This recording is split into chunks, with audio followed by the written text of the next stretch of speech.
WPTF Rochester, the sports leader. 95.7 FM and AM 950. The Fan, Rochester, an Odyssey sports station.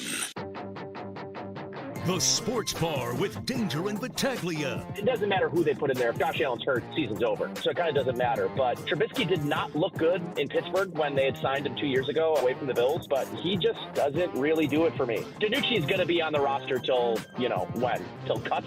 I don't really see him being the number 3 long term, but we'll see. Mike Danger. Ben DiNucci, Picoelli, Ben DiNucci, Matt Parino, Ben DiNucci, Picoelli. Everybody happy? Yeah, we're all Italian. Gene Battaglia. Look ahead to this week. Different sort of week where the Bills are actually traveling on a Wednesday. Joint practice on a Thursday. Preseason game on a Saturday night. And oh, by the way, they're down to one healthy quarterback. 95.7 FM and AM 950 The Fan, Rochester. A very good afternoon to you as we welcome you on into the Sports Bar. It's Danger and Battaglia. Glad you're with us. Thanks for joining us at 95.7 FM. AM 950, The Fan Rochester, and the free-to-download Odyssey app. Our stream is up on YouTube. We're also streaming on Twitch starting Thursday. You'll be able to watch the Sports Bar with our stream on X as well. You can always get us on your smart device when you ask it to play 95.7 The Fan. I'm Danger. That's Battaglia. How are we today, Danger? Not too bad. Yeah. Not too bad. We've got some movement with the Buffalo Bills to get to. We've got a great show lined up for you. We'll talk plenty of Buffalo Bills preseason, and we'll get you some winners from the Diamond tonight as well. Later on this afternoon, we'll be joined by the host of BetQL's Send It In. That is our buddy, PJ Glasser. When it comes to betting trivia, I'm not up on it. So tonight's money line for the Yankees, Danger, can you believe it's actually bigger than last night? Yankees minus 320. 320 against the White Sox. It can't happen again, can it? Is that because, I would imagine it's because of last night's outcome, right? Like, no way that happens 2 nights in a row. I mean, it's already embarrassing if you're a Yankee fan. That was something last night. That was, we've got this. Don't worry. We didn't get the runner in this inning. We'll get him next inning. We're out of time. Yeah. Oh, by the way, you gave up 12 runs. 16 runners on base? Yeah. And the White Sox hitting the ball around? Yeah. Not ideal. Yeah, baseball writer would say, Danger. I know what baseball writer would say. Hold on. Can I predict what baseball writer would say? That this is the game. This is what makes the game great. It's this variance that there's 162 games, and if you go into a series thinking you're going to be the Yankees and beat up on the lowly Chicago White Sox, you've got another thing coming, pal. There are 162 of these, and that's what makes the game great, Danger, that any team can beat any team on any particular day. Yeah. And this is why we go to the ballpark and watch the game. So I summon my baseball writer. Well, that was a game you definitely did not enjoy watching if you were a Yankee fan. That's just downright disgusting. And I have a feeling there are a few Yankee fans that are going to have a hard time recovering from that one for the rest of the season. The idea that you lost to that team. And it's inevitable. I mean, the White Sox are going to win some games down the stretch. Yeah, I mean, I'll give baseball writer a little bit of credit that you'll have these blips every so often. However, for Yankee fans, it's just too inconsistent when you're comparing the Yankees to your contenders in the American League. And I don't think Baltimore, maybe I shouldn't rule Baltimore out, but they are a contender. Cleveland's a contender. Look out for Houston as they're coming hard here down the stretch. So, I mean, do you really feel good about that Yankee lineup? The answer is no. And now something's up with Jazz Chisholm. I mean, I think the Yankees would win tonight, but there's no way to bring it back to PJ Glasser. I'm laying 320 on the money line tonight. Insider calls are presented by BetMGM. Go check out all the latest lines today on the BetMGM app. PJ stopping by the sports bar right around 4:25. Busy day today with the Buffalo Bills. Busy day at practice in Orchard Park. Matt Parino covering the team for the Syracuse Post-Standard, syracuse.com. We'll be stopping by a little bit later on this afternoon. Yeah, he's getting pulled into a meeting, so Matt was kind enough to kind of give us the heads up. And since there was a lot happening out at One Bills Drive, he had to file everything. Now he goes into his meeting. He'll be joining us in the 4 o'clock hour as well as, yes, we'll get to some of these moves today. Here's my take, Danger. I don't think wide receiver 5 is on this roster right now.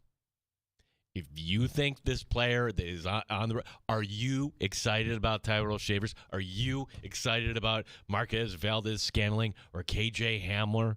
Or, look, we talked to K.J. Hamler, really nice guy, but he's really on the team as a returner. He didn't really do that the first preseason game. None of these guys have stepped up to say, I deserve a spot on the roster just yet. And I'm just wondering, when you have this flood of players going to the waiver wire here in 2 weeks, Brandon Beane isn't looking at that and like, yeah, we might as well claim him off. Right? Waivers better. Just my take here. And bringing this up, too, because one of these candidates to be wide receiver 5, it's over before it even started. One of the roster moves today, Chase Claypool going on injured reserve. Yeah, his season's over with the Bills before it even began. So just to be official here, the Bills adding Ben DiNucci. We heard of that yesterday. Wide receivers Demir Bird and Deion Kane also added to the Bills roster here for the preseason. The corresponding moves, Shane Buechele and Claypool now on injured reserve. So I want to believe, I'm trying to remember the rule now with IR in the preseason. I'm fairly certain that because they're on IR now and not on IR prior to cutdown Correct. day. It is automatically season ending. Now, Tommy Doyle is another one that fits into this category. The offensive lineman for the Buffalo Bills that injured himself last preseason, still hasn't gotten on the field, and will miss again this season. Once again, he was placed on IR, like over the summer. It was a while ago. So because of the timing of this, season's over for Buechele, season's over for Claypool. The Claypool thing is a little fishy to me. It's a little, how do you go from day to day with turf toe to season-ending IR? My guess is at some point the Bills will release Claypool from IR with an injury settlement, making him once again a free agent to go out and test the market. I think that's how it goes. Yeah. So it's I'm just looking this up right now. Actually, they changed it. So this is how it was. Up to 2 players will no longer have to make the initial 53-man roster in order to be placed on IR, PUP, or NFI, and still be able to return later in the regular season. You know what? We could kind of table this and ask Matt Perino if that's the case. Yeah. But I can tell you this: like if Chase Claypool all of a sudden, hey, I'm healthy, then the Bills will have to say, all right, then what do we do? Depending on the time of year. You release him. Yeah. You release him with an injury settlement. So, this is his time's up. Right. Yeah, you're not bringing back Chase Claypool to the 53 when he hasn't done a darn thing. That's right. So, I believe that is the interpretation, that because he's on IR now, the timing of this, and Buechele as well. Hey, look, I mean, if you're going into the season with Ben DiNucci as your QB3, I think that's probably better than what you had in Shane Buechele, honestly. Like, in that regard, they might have upgraded there. Yeah. And to go back to your original take on wide receiver 5, my feeling on this is it's stinky, and I don't think it's the right thing, but I think it's the thing that they will do. I think they're keeping MVS. And I watched practice, you watched practice, we all saw the preseason game. We've watched this guy through his career. He can't catch. He just puts the ball on the turf way too much. Yes, occasionally there's a big play. Occasionally there's a clutch play. But you have to really hold your nose through all of the drops to get to that. I don't know that any player is worth that. And I think that is secondary to MVS having a relationship with Josh Allen. And Josh Allen and MVS, if Josh Allen wants MVS is his wide receiver 5, then he will be his wide receiver 5. I'm totally fine with Josh Allen having a voice now. He has earned that, in my opinion. He's that valuable to the offense, to the team, that if he wants a particular player, he's not the decision maker, but he has a voice here, just as Brandon Beane would have a voice. Brandon Beane doesn't make the final 53, mind you. Okay, it's Sean McDermott and his staff. So Sean McDermott had better take into account what Josh Allen would like as a wide receiver 5. But then maybe Josh kind of backs off here because, like you said, what I'm seeing on the field, there was the one play at camp where I'm like, ooh, yeah, danger. there it is. There it is. He split the defense. He's behind the defense, but then just obvious drops. And do you want that sort of boom or bust player? I think when Sean McDermott, go back to day one of training camp, where he's talking about the utensils in the kitchen, right? Doesn't know what this is for. It's all, well, you kind of get what he's saying, right? That each different wide receiver has a different purpose on this offense. Khalil Shakir, kind of that guy you want to go to, steady, reliable. Samuel can use him in so many different ways. Hey, the kid Keon Coleman, you hope he develops into that physical, bruising type of guy. Mac Hollins, hey, he's a guy that you can play on special teams. That's a different skill set. Okay, so wide receiver 5, ... should be somebody who gets behind the defense. You mean to tell me that come cut-down day, there isn't going to be, I don't know, I'll use Victor Cruz as an example, because for so many years the Giants would cut him and he would come back, and then finally one year he became this great receiver because he just kept sticking around.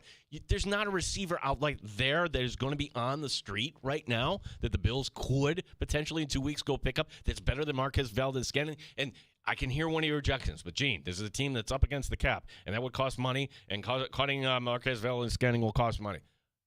Okay, that's fair, but that's exactly why Brandon Beane added the void years on the back here. He's going to spread out the damage here if they pay the guaranteed money to Marquez Valdez-Scantling, and he doesn't play a one-down regular season football for this team. Yeah, I'm not saying it's the right thing to do. I'm not saying it's the thing I would do. But I think ultimately if 17 wants MVS on this roster, then MVS will be your wide receiver 5 on this roster, like it or not. And so maybe there's a lot of drama and smoke around a competition that really wasn't ever a competition at training camp. And well, that's where Josh shouldn't be the chief decision maker, Danger. That's where Brandon Beane and his staff would be like, Sean, this is a player we can go claim right now, and he's better. Is it going to get 17 excited? 17 shouldn't be. That's where we are, though. That's where we are. He has a voice, but he's not the decision. He's not Aaron Rodgers bringing in Randall Cobb. No. But he's the voice that helped get Steph Diggs traded. He's got that kind of juice. He's got a voice. Cole Beasley coming back the 1 year. Yeah. John right. Brown coming back the 1 year. Yes. So I think what he's familiar with, what he's comfortable with, kind of overtakes anything that might happen here on final cutdown day in terms of who becomes available. There might be other names, familiar names that you could say, hey, this guy is as good as, if not better than MVS. And my thing to you would be, has he had dinner at Josh Allen's house? Because I think that's what's important to the quarterback. I think having that relationship off the field and on the field is important to Allen. Was MVS in Nashville?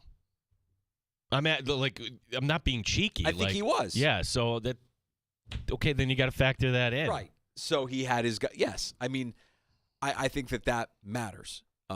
Because by all accounts, the relationship between Diggs and Allen, for as good as it was Diggs' first year in Buffalo, it kind of deteriorated over time, and you kind of even heard Josh Allen during training camp here in Rochester say, yeah, I wouldn't say I miss him, but you miss the production, right? It's hard to not miss the production, but whatever they had fizzled. Whatever relationship they had off the field was no longer valid, and it affected how they played together on the field. So I think that, to him, it matters. I think Josh Allen, and I think to most quarterbacks, it matters, right? I think it is why a guy like Aaron Rodgers says, I want Randall Cobb and I want Allen Lazard. I want my guys. You want your guys. And Brandon Beane could say, hey, I've got this guy over here, and he's got statistically better catch rate than MVS. And I don't think it's going to matter. I think MVS is your wide receiver 5. So it hurts me to say it because I'm not impressed with what I've seen. No, I mean, isn't that a concern, though? I hear what you're saying, and it's very plausible, and it could very well happen. But does that get you excited? No. Mac Hollins doesn't get me excited. No, that's the other thing, too. Well, he's a great special teams player. Really? The Falcons gave up on him. The Raiders gave up on him. I know he's Mr. Team. He's a different cat. And he's got a charisma, and everybody loves the story of Mac Hollins. But we're being sold a lot of we're being sold the story. We're being sold a lot of he's an interesting cat. Boy, Isn't we that love a him. concern that that's wide receiver 4? We just kind of pencil that in. Well, it's important to special teams, blah, blah, blah, blah, blah. Well, we also have to look back at when times were leaner. This was still a playoff team with John Brown, with Cole Beasley. Right? This is why I'm going to put a positive spin on this, right? Like, is their primary offense going to be 3 wide, dare I say 4 wide? No. 2 tight end. 2 tight end. And you've got 2 really good tight ends. Like Dawson Knox, forgotten guy in this offense. Dawson Knox has been taking kind of a back seat when it comes to, Dalton Kincaid and the media and everything. He seems fine with being a 1B after being the 1A, but that's because he's comfortable. The idea that you have Zach Davidson, and I think he makes this team danger. And dare I say they're going to do the unexpected and keep 4 tight ends because Quentin Morris brings you a different skill set. Personally, I'd say Reggie Gilliam, sorry, the fullback is kind of outdated. Keep Quentin Morris and go 4 tight ends. If you're using that as your base offense, do we really care beyond Shakir and Curtis Samuel? No. And Keon. Keon's your wide receiver 3. I'm saying, like, if you're going to go 2 tight end, who are the 2 primary wide receivers? Yeah. I get that. So we've got a little bit of clarity here with these moves made by the team today. And I think when you're looking at the addition of Bird, the addition of Deion Kane, these are guys that you need to finish out the preseason. I don't think there's any chance that either of them are making the team. And I think Ben DiNucci's your practice squad quarterback. And probably an upgrade from what you had based on what we saw of Shane Buechele. I mean, look, DiNucci's not anything inspiring, but he's got some starts in the NFL. He's got familiarity with the offense, as we learned, and he will see plenty of playing time come Saturday night in Pittsburgh. You'll be able to hear that action, by the way, here on the Fan Rochester. Our pregame coverage gets underway at 5 o'clock Saturday evening. If you look around the league, Gino, there's plenty to be upset about, sad about if you're a Viking fan today. Ouch. This sucks. Ouch. This sucks. So what happens here? McCarthy Monday doesn't feel quite right because he got, or I should say Sunday, he got pretty good reviews there in his preseason action. Good.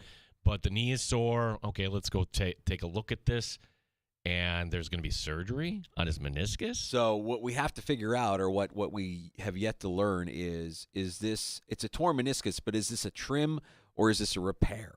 And I guess the difference here, I'm not a surgeon, I'm not a physical therapist, but I guess and somebody can correct me if I'm wrong, the trim is an easier recovery, and he could be back in a couple of weeks. The repair could take him several months, and we might not see him until the month of November. Wow. If you're a Viking fan, are you comfortable with the idea of Sam Darnold being your starter through most of the season? Because that's what you're facing right now. That's tough. That's tough for the Vikings. That is tough. I was listening to Bill Ryder today, and you know how they do the buy or sell kind of bit. And the buy or sell was AFC North, the best division. You know what? Ryder said, no, I'm going to go with the NFC North. Are you there, Mike Danger? No. Because no. What, the NFC North is the best division in the NFL? Well, there are question marks around the teams other than Baltimore in the AFC North. Yeah, I'm not there. I'm not there with the Bears. I'm not there certainly with the Vikings. And I know that Green Bay is nice, but I still think it's Detroit. I'm not there with the Browns. I know their defense is stout, but you're going to get behind that quarterback. I need to see it first. He couldn't finish out last year. Bengals have these question marks around him. People love them. We're going to expect Cincinnati to bounce back, but sooner or later, those money issues are going to crop up. And then, Good question. Who's the best division in football this year? Good question. Yeah. When you break it down, who do you think has the best division, all 4 teams across the board, in the NFL? I kind of like the NFC West. I was thinking that. I kind of like the NFC West. If Seattle new head coach, but a lot of the same pieces. Geno Smith is back. Mid, but he's back. A healthy Kyler Murray, year 2 of Gannon. in Arizona, they'll be better than they were last year. And I think LA and San Francisco just beat up on each other every year, and they're going to be fighting for supremacy in that division. I still think it's the AFC North, though. I like the AFC North. I think the AFC North is just a gauntlet. I think it's brutal. Well, I think you said it's one of your bold predictions. First time in 18 years it'll be Mike Tomlin's going to have a losing record. Yeah. Yeah. That will be one of my bold predictions, yes. I think that what the Steelers are trotting out there with Russell Wilson and Justin Fields is just not – their schedule down the stretch, the Steelers' schedule down the stretch is horrendous, and it's almost all divisional opponents. I think they could get off to a hot start, and I think it will be like many Steelers seasons. It'll be like down to the wire, but ultimately I think they have a losing record to end the season. Yeah, Justin Fields less than inspiring for camp so far. A couple of fumbles in a preseason game. Yeah, Tell me great. more. Yeah. I think the debate here about who has the best division, that's fun. Who has the worst division? I don't think there's any debate. It's NFC South. NFC South, where you have Carolina. Yeah. Boy, we get to see them in a couple weeks. Yay. Can't wait for that. Mm-hmm. Atlanta, perpetual underachievers. New Orleans, they might be 500, but again, who cares? And Tampa Bay, who, I can't get behind a Baker Mayfield team. Yeah, I agree with you. I think that I think the South and the NFC, and I think the AFC North, best and worst and best. My opinion. Yeah, so what did he say? Did Ryder say that he's on the NFC North as being the best? Yeah. See, he's drinking the Chicago Kool-Aid. It's That's one preseason game, man. I mean, like, look, we saw Caleb Williams do things against Buffalo as Bear fans that we haven't seen a quarterback do in a long time, and there's reason to be excited about that. I mean, I keep trying to remind Bills fans what it felt like when you first saw Josh Allen throw a pass that you hadn't seen a quarterback throw in years. And we all identified it as the pass to Rod Streeter against the Browns in the preseason of his rookie year. And you saw that and you're like, oh, whoa, what was that? That was a laser. And you knew there was something there. And there was something there. And I think Bear fans now will look at that pass to Kmet from Saturday with Williams rolling to his right and being like, whoa, we don't get to see that too often. That looks too different. Often. You've never seen that. That looks different. So I guess there's reason to feel optimistic, but it's one preseason game, so I'm not hitting the gas. I'm cautiously. You're not hitting the gas, but have you and one of the Tonys made your plans? And you're smiling because this is the next negotiation in the house, right? You want to get to a regular season. I'll get to a regular season game this year. Yeah, the negotiation now goes beyond just getting it past the wife. It's now the daughters too, because they've both been to NFL games and they want to go to a Bears game. And the little one, my Lexi, my 15-year-old, going to the preseason game on Saturday was her first NFL experience. But she's like, I don't know if this is for me. She's probably still like a little bit timid of the whole experience. And this was a preseason game, but it still can get rowdy. Fans can get rowdy. And my older daughter is all about it. She's like, yeah, I want to go to another one. We got to go to so I'm going to have to finesse, a way to get them to a game while also going for a weekend of debauchery with my boys, right? Like, so don't worry. One of the Tonys and I are getting together this week over wings and beer, and schemes and game plans are going to be hatched. Oh, we'll get there. Go ahead. Okay. No, you're bearing one of the leads here today. I know. I was going to get to it. All right. I'm excited. Well, let's do this because you're excited. Personally, I'm disappointed. I'm disappointed that we didn't jump this route. We should have everything was telegraphed for us. We knew exactly what was going to happen. We should have been able to determine what was going to happen. We didn't call our shot. And we'll explain after we take a break as to why we should both, Gene, you and I should both feel disappointed that we weren't able to give this to our audience, to accurately predict to our audience where one of our favorites was going to land. We'll do that next on The Fan Rochester.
update. Roster moves today for the Bills, going on injured reserve. Quarterback Shane Buechele and wide receiver Chase Claypool waived injured as wide receiver Brian Thompson. Signed to the roster, 2 wide receivers, Demir Bird and Deion Kane, and quarterback Ben DiNucci.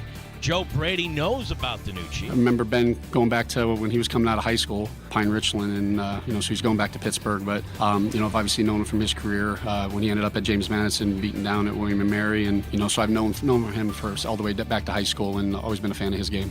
Today's practice went over 2 hours. Tomorrow the team travels to Pittsburgh. The joint practice coming up on Thursday. Matt Perino, Syracuse Post-Standard, will join us next hour. Rochester Red Wings home tonight against Syracuse. The Yankees looking to bounce back against the White Sox.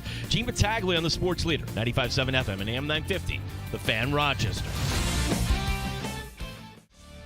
Neat or on the rocks? It's the Sports Bar with Danger and Battaglia on the Sports Leader, 95.7 FM and AM 950 The Fan, Rochester. Hey, welcome back into the Sports Bar. In the NFL, it's not necessarily what you know, but who you know. Who have you worked with? What systems are you familiar with? We should have figured out yesterday that Ben DiNucci would have been a candidate for the Buffalo Bills, knowing that Joe Brady takes a lot of his cues on offense from his mentor, Sean Payton. Sean Payton, who was in Denver last season with Ben DiNucci on his practice squad all season. When you hear it, you're like, you do the thing where you slap your head like, right. I should have known that. Well, yeah. It was funny because we opened the show yesterday like, Buechele they need to bring in a quarterback. And we're going through the whole exercise. And I brought up Ben DiNucci's name. Like, hey, wouldn't that be fun? Yeah, of course they signed Ben DiNucci, Gino, because he's Italian. Look, if you can work with Tommy DeVito. Did you not see Tommy DeVito at Syracuse? They didn't know how. No wonder Dino Babers got fired. Well, I'm disappointed in ourselves. I'm sorry to you, the listener, that we didn't jump the route. You expect more from us, and we should deliver. I'm taking this kind of hard. We should have known that the career of Nathan Peterman was not going to end just because his time in New Orleans is over. Nathan Peterman is back in the league. He was released by the Saints last week. We discussed it at length. He's going back to a team that formerly employed him, not the Buffalo Bills. That would have been too easy. No, it would be the Raiders, the Vegas Raiders, bringing him back after his last 2 seasons in Chicago. Why the Raiders? Why are they bringing him back? I mean, when he was with the Raiders the first time, it was Gruden. Gruden was the coach. What's going on? There's always a connection. And I'm mad that I didn't connect these dots. I should have known that because Peterman spent the last 2 seasons in Chicago, he would have become familiar with Luke Getsy's horrific offense. Getsy is now the new offensive coordinator in Las Vegas. By the way, the Raiders are carrying 5 quarterbacks at this very moment. I think it's highly unlikely that Peterman actually latches on, but at least through the preseason, having familiarity with that offense should get him some reps before the season starts. Can you name the 4 other quarterbacks? And you know your football if you There's 2. I mean, obviously you know about Minshew, you know about O'Connell. Now there's Peterman, and then there's two slappies. I'm not sure who the other 2 Yeah, you've got Anthony Brown Jr., not to be confused with Anthony Brown Sr. He played at Oregon. He is in his second year, and then we've got another rookie. Actually, he's a rookie. Carter Bradley is also a rookie from South Alabama. He didn't even sniff the field, Carter Bradley. So Carter Bradley, thanks for coming. You're not gonna make this. Best team. case scenario for Peterman is he's on the practice squad, Which that's his MO. Yeah, and if he's on the practice squad because he's got familiarity with Getsy's offense, good. He can help. Peterman's value to a team is not his physical ability on the field. It's what he is in the meeting room. It's his diagnosis and his knowledge of the offense that he's a part of. Yeah, and if you're talking with football guys who love to watch film and everything, why doesn't Peterman just become a coach already? Like he's going to be a coach in this league, a quarterback. All right, coach. so if you're a player and you sign on to a team and Nathan Peterman is your position coach, he's your quarterback's coach, are you just grabbing your playbook, throwing it in the dumpster, and walking away? Well, I mean, you're taking cues from arguably the worst quarterback statistically in the NFL. But he was in the NFL. This is going back to Sean McDermott's first year. His quarterback coach didn't play the position, had never been a quarterback himself. Culley. Yes, David thank you. Culley, yeah. David Culley. David Culley, who famously spent the season coaching the head coach in Houston. He was set up to fail. Poor guy. Yeah, well, yeah, at least somebody who's played the position. No, and I'm being harsh. Yeah. I know that players, I mean, by that standard, so many offensive coordinators and head coaches who flamed out as quarterbacks or only played as backups would never get the shot. Nathan Peterman probably will be a good coach someday. Yeah, I think that's probably what – he's 30. He's 30. So if you're a guy like Chase Daniels or Nathan Peterman, you just collect your paycheck for being a backup quarterback. You never have to get hit.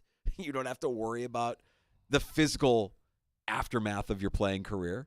And, yeah, if you want to turn that into something afterwards, you can. Worse jobs than being a quarterback's coach for a team if you're Nathan Peterman. I think there is no middle class when it comes to quarterbacks. Either you have the franchise guy or you have nothing. Like, you could say, well, the Bills should sign Ryan Tannehill. Okay, let's say they go out and spend the money with Ryan. Is he actually bringing this team to the Super Bowl? Is he bringing any team? The answer is no. So why spend money the backup position if he's not going to be the guy? This is why Nathan Peterman is always going to have a job, because no team is going to make that investment. Peterman will come cheaply, as will Ben DiNucci. Ben DiNucci, I'm going to sound harsh here, he's not good either. Okay, You're right. Sorry. Well, you know what? The sentiment that if something happens to Josh Allen, it doesn't matter, the season's over. Can you say that for pretty much every team in the NFL? No, and here's why. And actually, my son and I were having this debate. Like, I love this. Yeah. If Josh Allen where do the Bills pick in the draft if it's week 1? Is it upper half? Is it top 10? Is it 5? So in this scenario, he misses the entire Josh season. Allen doesn't. You take Josh Allen off the team. Yeah. They're picking top 10. Yeah. They're a bad team. Now, let's do that exercise with Kansas City. They eke out 500. With Carson Wentz? Yes. They have enough around. Indianapolis nearly made the playoffs. We've reached the backup quarterback portion of the preseason. I feel like we have this conversation every year where we examine the backup and we play out the scenario of what would happen if. We don't like thinking about it. We're not jinxing anything. We're just having the conversation. Like, Indianapolis is a great example of a team that almost salvaged a season, even though their original plan got scrapped early in the season. Yeah, and that would kind of fly in the face of what does it matter? Well, you look at the Jets, what they were unprepared last year. Okay, last year they had a 39-year-old quarterback, and they didn't have they thought they had a plan. They didn't have a plan at backup quarterback. Yeah, that's interesting. And I wonder if GMs go through that exercise in their head, or if they say to themselves, well, if X franchise quarterback gets injured, the season's over anyways. Like, if you go in with that mentality, then yeah, you're gonna be picking in the top 10, maybe even the top 5. Because you don't have a plan, like the Jets. Their plan was, Zach Wilson. Well, you know what you have in Zach Wilson. You ruined him. He has zero confidence. He can't play the position. And in a perverse way, did Joe Douglas take a deep breath last year and say, okay, well, you know what? It's not our fault that I get another year out of this. Our quarterback went down in the opening half. Right. And then furthermore, I wonder, especially specifically with the Jets, was it Douglas and Saleh that wanted Aaron Rodgers? No. Right. No, it was the owner. Right. Which, once again, dysfunctional teams do dysfunctional things. But this makes sense for the Raiders, and like I said, I'm upset that we didn't connect these dots. I should have known. Where was he last year? Yeah, he was in Chicago for the last couple of years with Luke Getsy as his offensive coordinator. And I don't think Luke Getsy is a very good offensive coordinator, so good luck in Vegas with that. I mean, you have to be either Justin Fields is really terrible or Luke Getsy is really terrible. But for Justin Fields to publicly kind of point out his coaching last year, which he did. That was a low point for your organization when the quarterback who was playing poorly is just going to run over the offensive coordinator, and really nobody is, like at some point the head coach has to step in and be like, no, stop. Right. Yeah.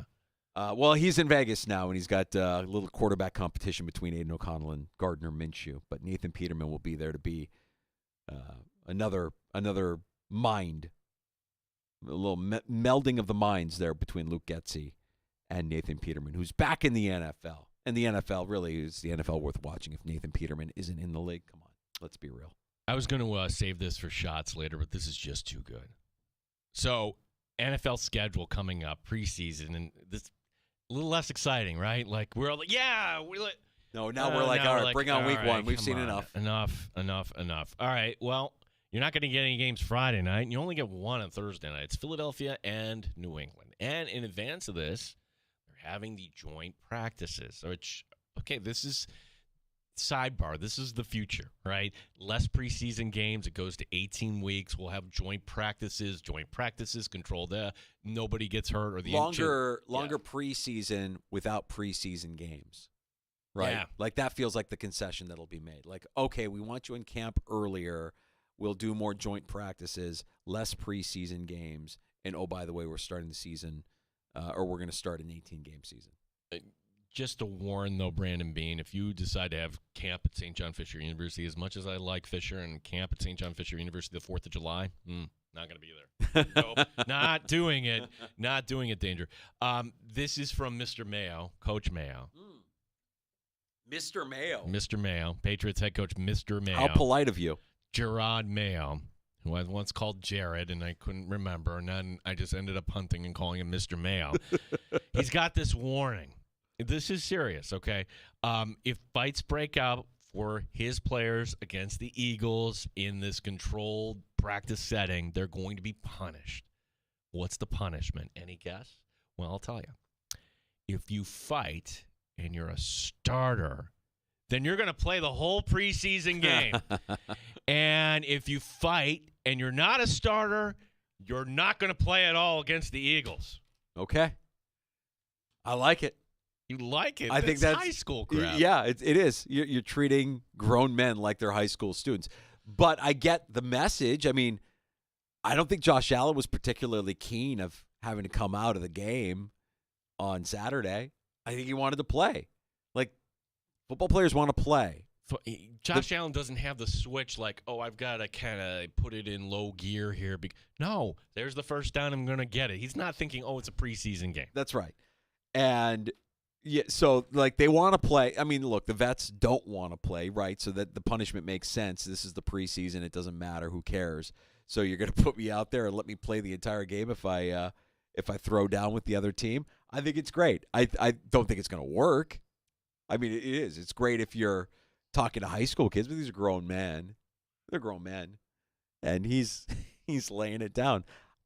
Interested to see if a fight breaks out. I'll be interested to see if a fight breaks out and if he actually follows through on that punishment. Do you think we'll have fights between the Bills and the Steelers? Yeah. Yeah, I think it'll get testy. Yeah. Alec Anderson. He'll be in the middle of it somehow. Somehow he'll be in the middle. He's out there with a different kind of intensity, that guy. And who knows what we'll hear about. Well, we'll get reports from the people that are there and see.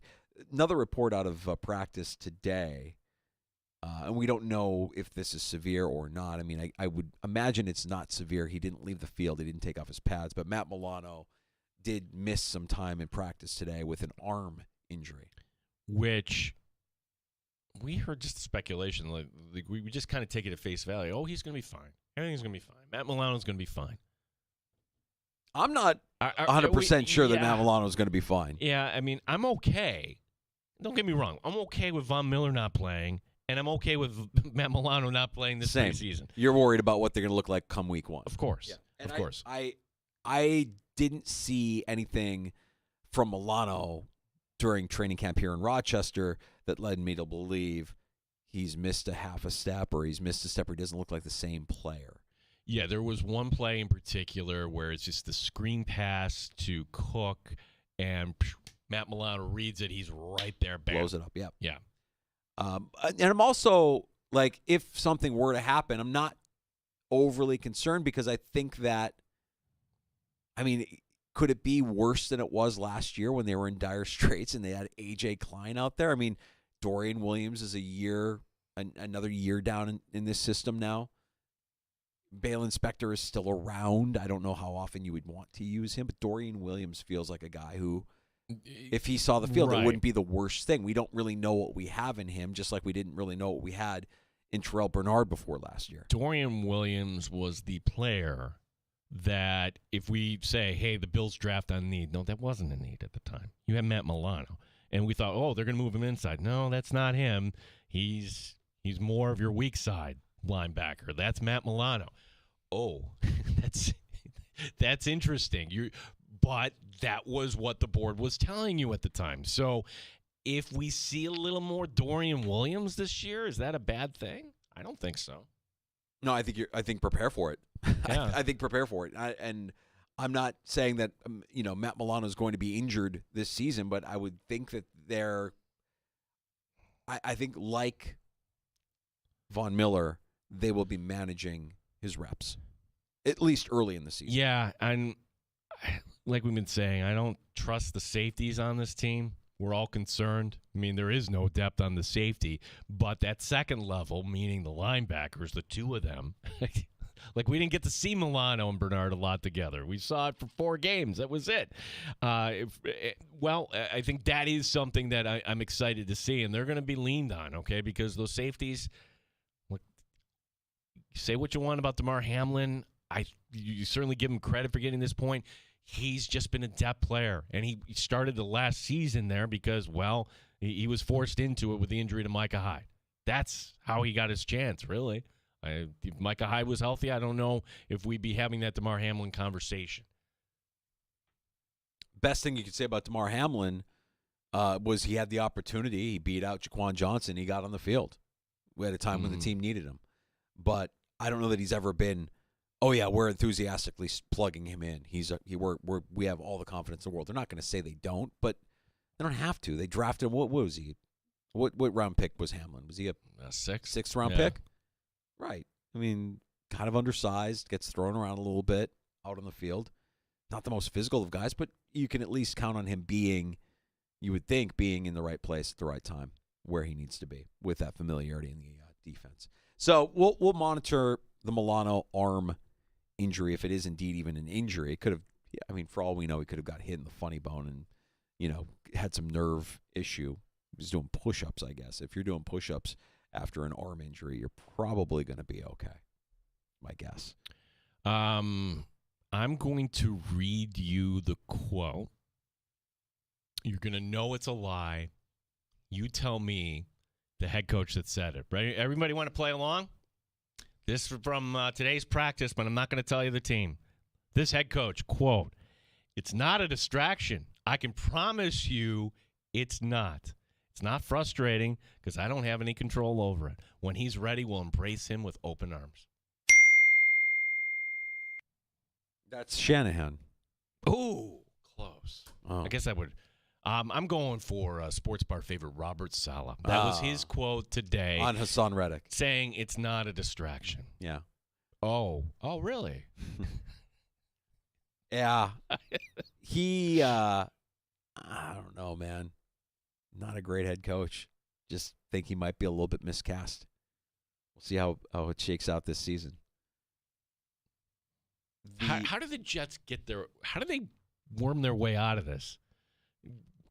Very strange. I like flex. how it's almost like they're trying to turn Reddick against the fans. Like, hey, we're ready for him whenever he's ready to come to camp. Like, making him look like he's the bad guy. Yeah. Like they didn't do anything wrong when they traded for him and didn't extend him. It's like, I want to believe that Jets fans are smarter than that.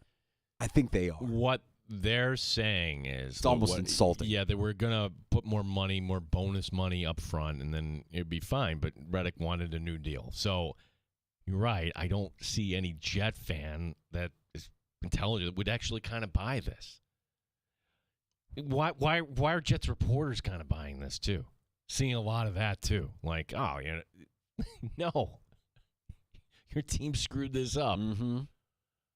Yeah. Well, I think we at times fall prey to the narratives that get thrown at us. Mac Hollins, the team leader. Everybody loves him. Oh, he's so funny and quirky. No shoes.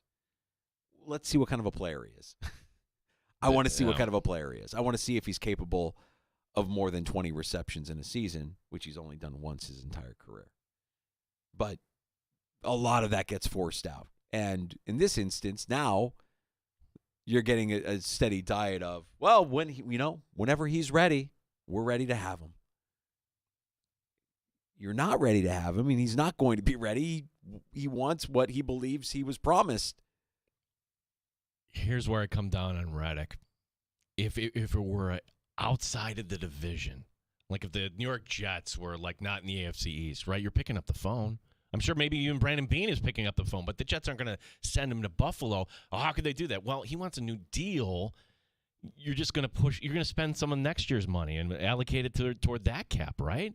Wouldn't that be wouldn't the world look a lot different if Hassan Reddick was in red, white, and blue? It's silly for me for even bringing it up because the Jets are not sending him to Buffalo. I don't care what, yeah.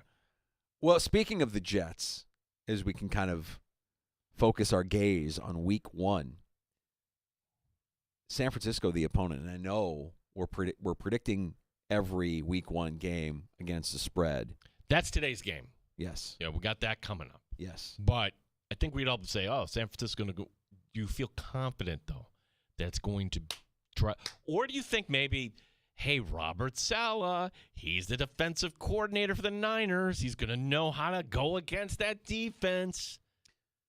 I'm going to make another prediction about this upcoming season, and it's centered around one of the big storylines, one of the big rule changes that has occurred from last season to this season, and why we're making a really, really big deal of something that may not even be a really big deal when it's all said and done. It might not change anything, even though you change this rule with the hope of a certain outcome. It might not change that outcome. I know there are a lot of great takesmen out there. I know your favorite is Stephen A. Smith, or is it Mad Dog? Or depends on the day of the take. I mean, yes.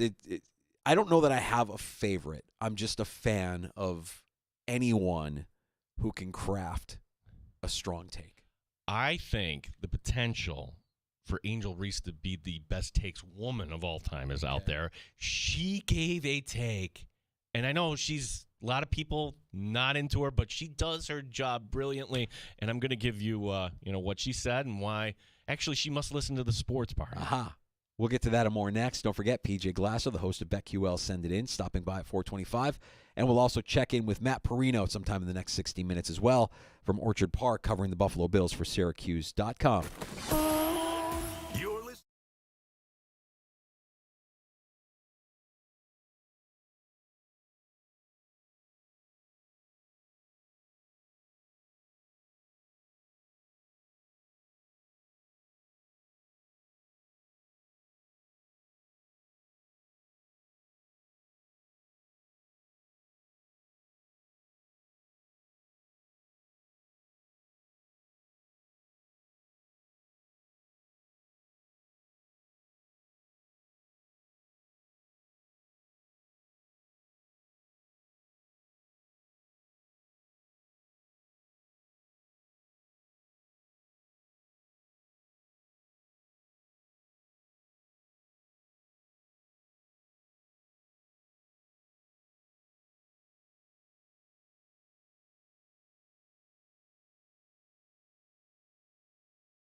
92.3 9BF Rochester. The sports leader. 95.7 FM and AM 950. The Fan, Rochester. An Odyssey sports station. The Fan Rochester Sports Update. Bills today going on injured reserve. Quarterback Shane Buechele and wide receiver Chase Claypool. Wave injured is wide receiver Brian Thompson. New to the roster, wide receiver Demir Bird, wide receiver Dean Kane, and quarterback Ben DiNucci. Today's practice went over 2 hours. The team will travel tomorrow to Pittsburgh. The joint practice coming up on Thursday.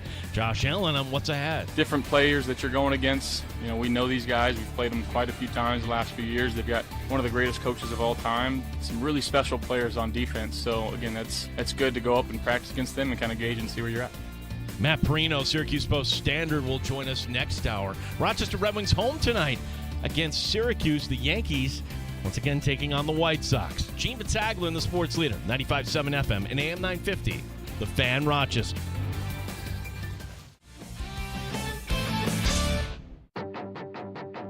The Sports Bar with Danger and Battaglia. It doesn't matter who they put in there. If Josh Allen's hurt, season's over. So it kind of doesn't matter. But Trubisky did not look good in Pittsburgh when they had signed him 2 years ago away from the Bills, but he just doesn't really do it for me. DiNucci's going to be on the roster till, when? Till cuts? I don't really see him being the number 3 long term, but we'll see. Mike Danger. Ben DiNucci, Picoelli, Ben DiNucci, Matt Perino, Ben DiNucci, Picoelli. Everybody happy? Yeah, we're all Italian. Gene Battaglia. Look ahead to this week. Different sort of week where the Bills are actually traveling on a Wednesday. Joint practice on a Thursday. Preseason game on a Saturday night. And oh, by the way, they're down to one healthy quarterback. 95.7 FM and AM 950 The Fan, Rochester. You know, it's funny how 1 week of preseason football is all we need. And we might not even need that. We're ready for week 1. We're ready to start talking about meaningful football games. There's a lot of drama still yet to unfold around the NFL. There's not a ton of drama here with the Buffalo Bills, but we'll get to all of it, all leading up to kickoff coming up with Kansas City and Houston that weekend, that first weekend of football with the game in Brazil on the Friday night, and, of course, the home opener against Arizona week 1. We welcome you back into the Sports Bar. It's Danger and Battaglia. Thanks for joining us at 95.7 FM. AM 950. You can hear us in the free-to-download Odyssey app. You can watch us on our YouTube channel at The Fan Rochester, also on Twitch, and on your smart device when you ask it to play 95.7 The Fan. Not that we advise betting on preseason. We'll talk to PJ Glasser coming up here in a little bit because we want to get to the regular season and look at the lines there and everything. But just for fun, Mike Danger, where would you put the line? Buffalo at Pittsburgh coming up Saturday night. Oh, for the preseason? Preseason. Steelers 1.5? Steelers -4. Steelers -4? -4. Oh. Okay. Well, from the standpoint of, do we expect Josh Allen to be out there, yes or no? I do not. Then I would lay the 4 points. Yeah. Who cares? If the Bills lose, who cares? Right. I mean, are we concerned if the effort is what we saw on Saturday? If it looks like they're just completely out-efforted? If we see 11 penalties again, if we see 0 run game, on the list of concerns, those would be my top 2 right there. But a loss who cares? Is a giant for Francesa. Not really worried about the wins or the losses, but you want to be able to see some things. Right. You don't really see anything. Yeah, because likely in the second half, you might have Justin Fields in the second half going against Ben DiNucci. I would think that they'd keep Fields off the. It's Wilson, Fields. Who's their third in Pittsburgh? I don't even know. Because I would imagine you want to keep both Fields and Wilson, as well protected as you can. And I know Wilson is the guy, but yeah, they're going to be ready to go with Fields at any moment if Wilson does Russell Wilson things. Kyle Allen. Oh, that's right. That's right. I saw his stat line. He had a nice stat line week 1 of the preseason against Houston. You have some guy named John Reese Plumlee. Oh, the Reese Plumlees, yeah. Yeah, from UCF. Did not see any action in the first preseason game. John Reese Plumlee. John Reese Plumlee will get some action, I would imagine, against the Buffalo Bills come Saturday night. This is why, sure, cut down the preseason to nothing.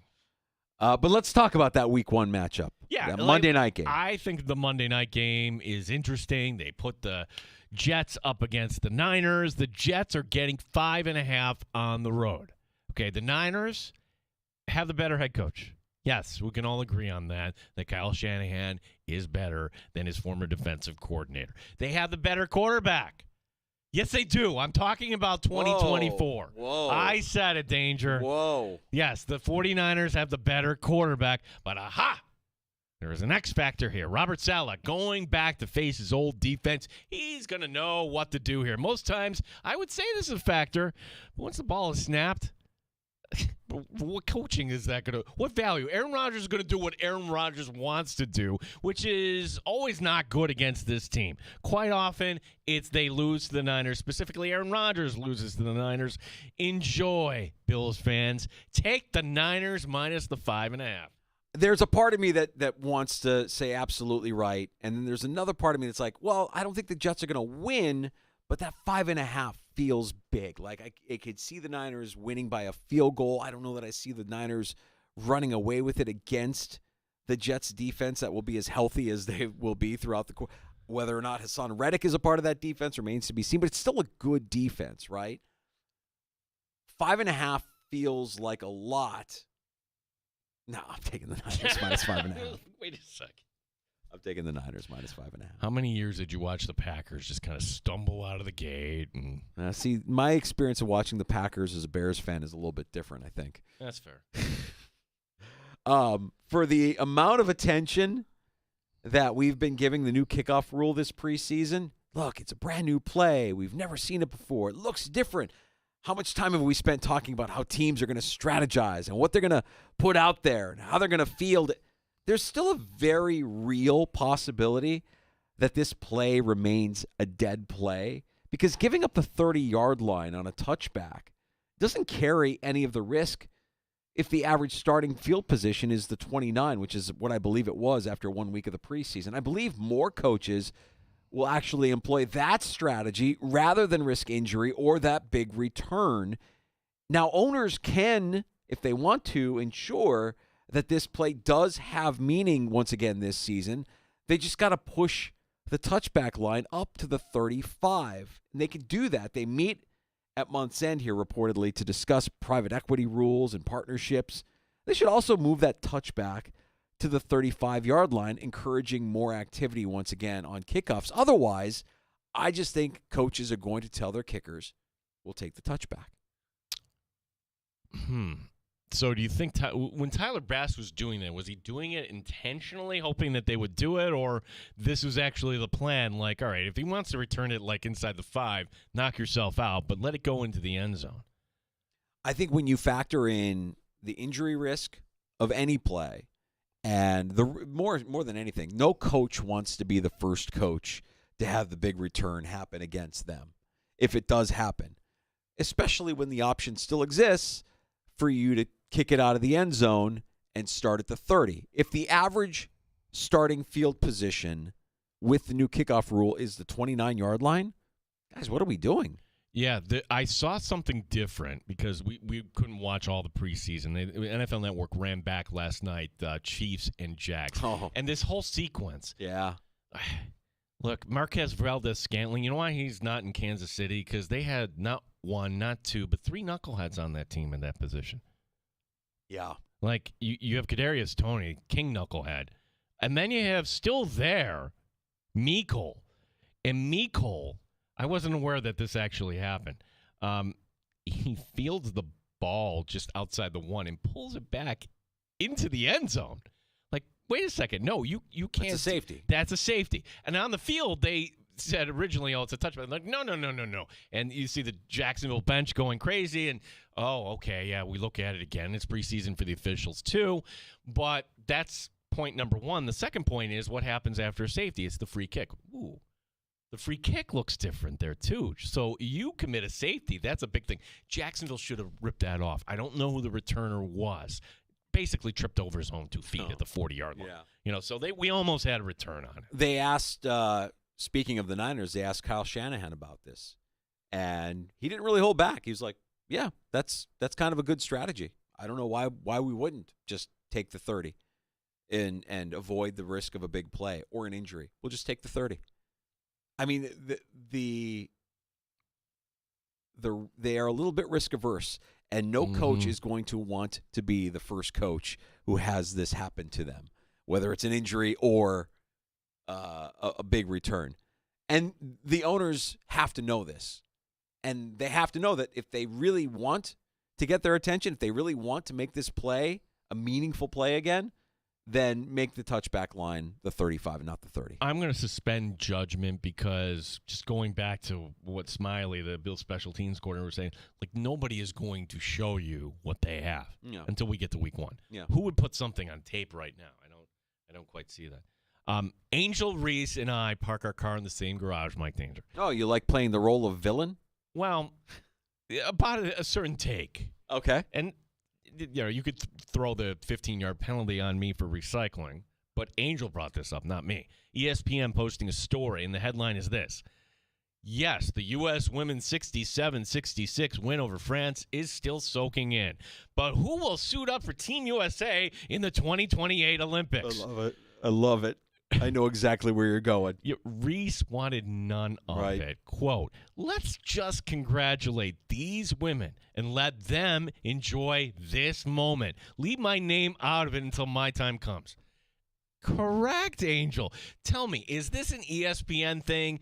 Is it a societal thing that we're so quick to move on to what's next? I guess, societal. Maybe just walk into your favorite home store and they're playing damn Christmas music or Halloween right now when it's August. Okay? You don't believe me about ESPN? Look, next time there is a championship, whether that's the Super Bowl, whether that's the Final Four, I guarantee you the next morning you will read stories on who has the best odds for next season. Yeah, it's just messaging.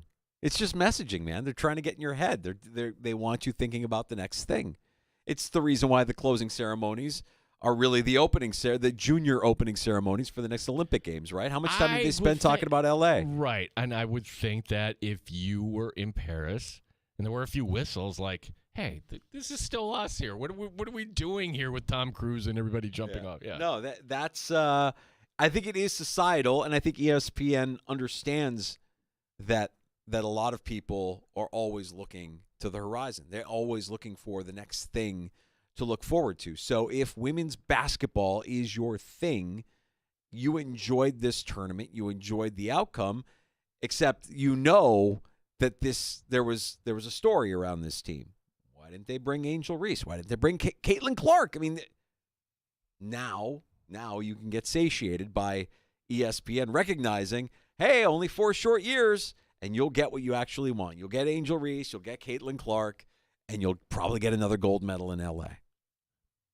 Are you more excited now after I went on that rant to see that team in 2028 or whatever product that, Anthony Edwards or whoever might be heading up that men's team at that point? I didn't, in all honesty, I didn't watch any of the women's basketball at the Olympics. I didn't watch any of it. No, you're not going to believe what I told you that I watched the most of. What'd you watch? Soccer. Yeah. Yeah. There was one game between Spain and Colombia it was off the charts. Women's soccer. Yeah. No. What did I watch the most? Probably track and field. I think I watched the track and field the most. Well, see, when I say watch, I'm like watching live. Track and field is like when you get to the prime time stuff where it already happened. They deliver it to you. All right, highlight. I'm talking. What did you actually watch live though? Well, because of our hours, it was hard to watch anything live. We watched the men's basketball game against Serbia live. That was fun. That was a lot of fun. I'm glad we had the opportunity to do that. Badminton? Maybe badminton. Maybe badminton on one of the side channels. Yeah, I don't know. I miss it. I'm count me in as somebody who is going to miss it, and I didn't want to take it for granted while we had it. And I am looking forward to what it looks like in 2028 when it is in Los Angeles. I'm not clicking that article. I get it. I get what they're doing. I'm still not clicking on that article. They're not clicking on the article because, okay, it'll be Angel Reese, Caitlin Clark, and Rutgers, and Right. great. Yeah. Yeah, but your point is accurate as well, that you'll have power rankings for the following season the day after the Super Bowl. You'll have the way too early poll for after the Final Four. Here's Joe That's my favorite. Joe Lunardi's bracket for the following season. Like, yeah, you're right. With the portal, you mean to tell me Joe Lunardi is his own economy, man? He's his own economy, and he has to make sure that he's putting himself out there. I mean, these guys are these writers.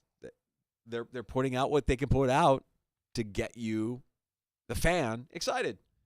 And you see this as I see it. It's like, okay, well, I'm not really ready for a full-blown discussion about what the women's basketball team looks like in 2028.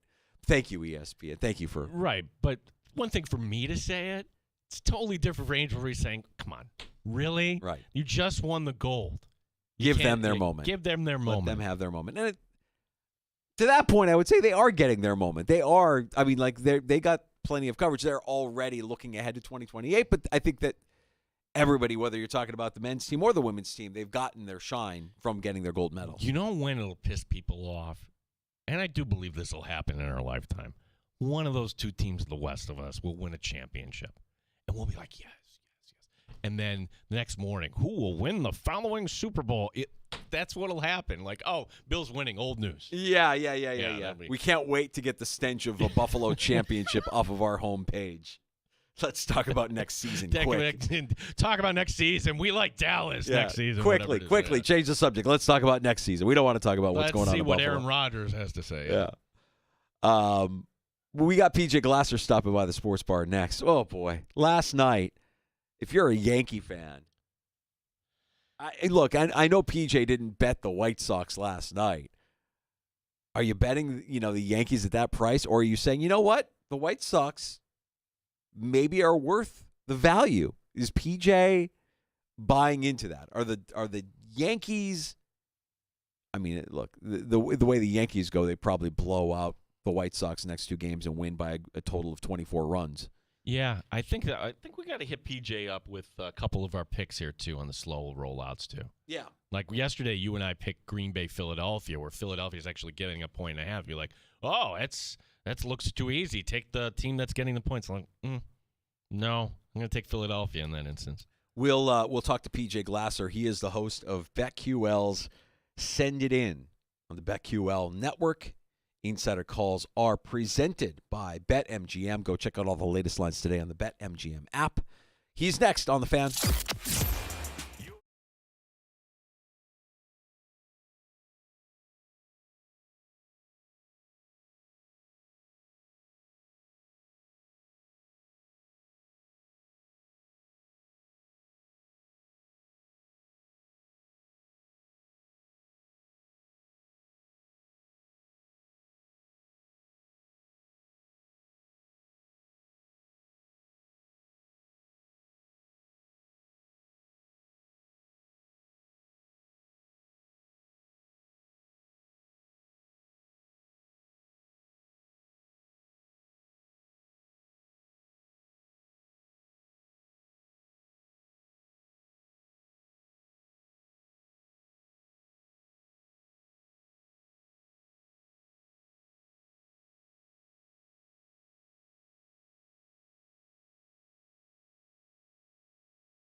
Sports Update. Bills making some roster moves today, going on injury reserve as wide receiver Chase Claypool, also on IR.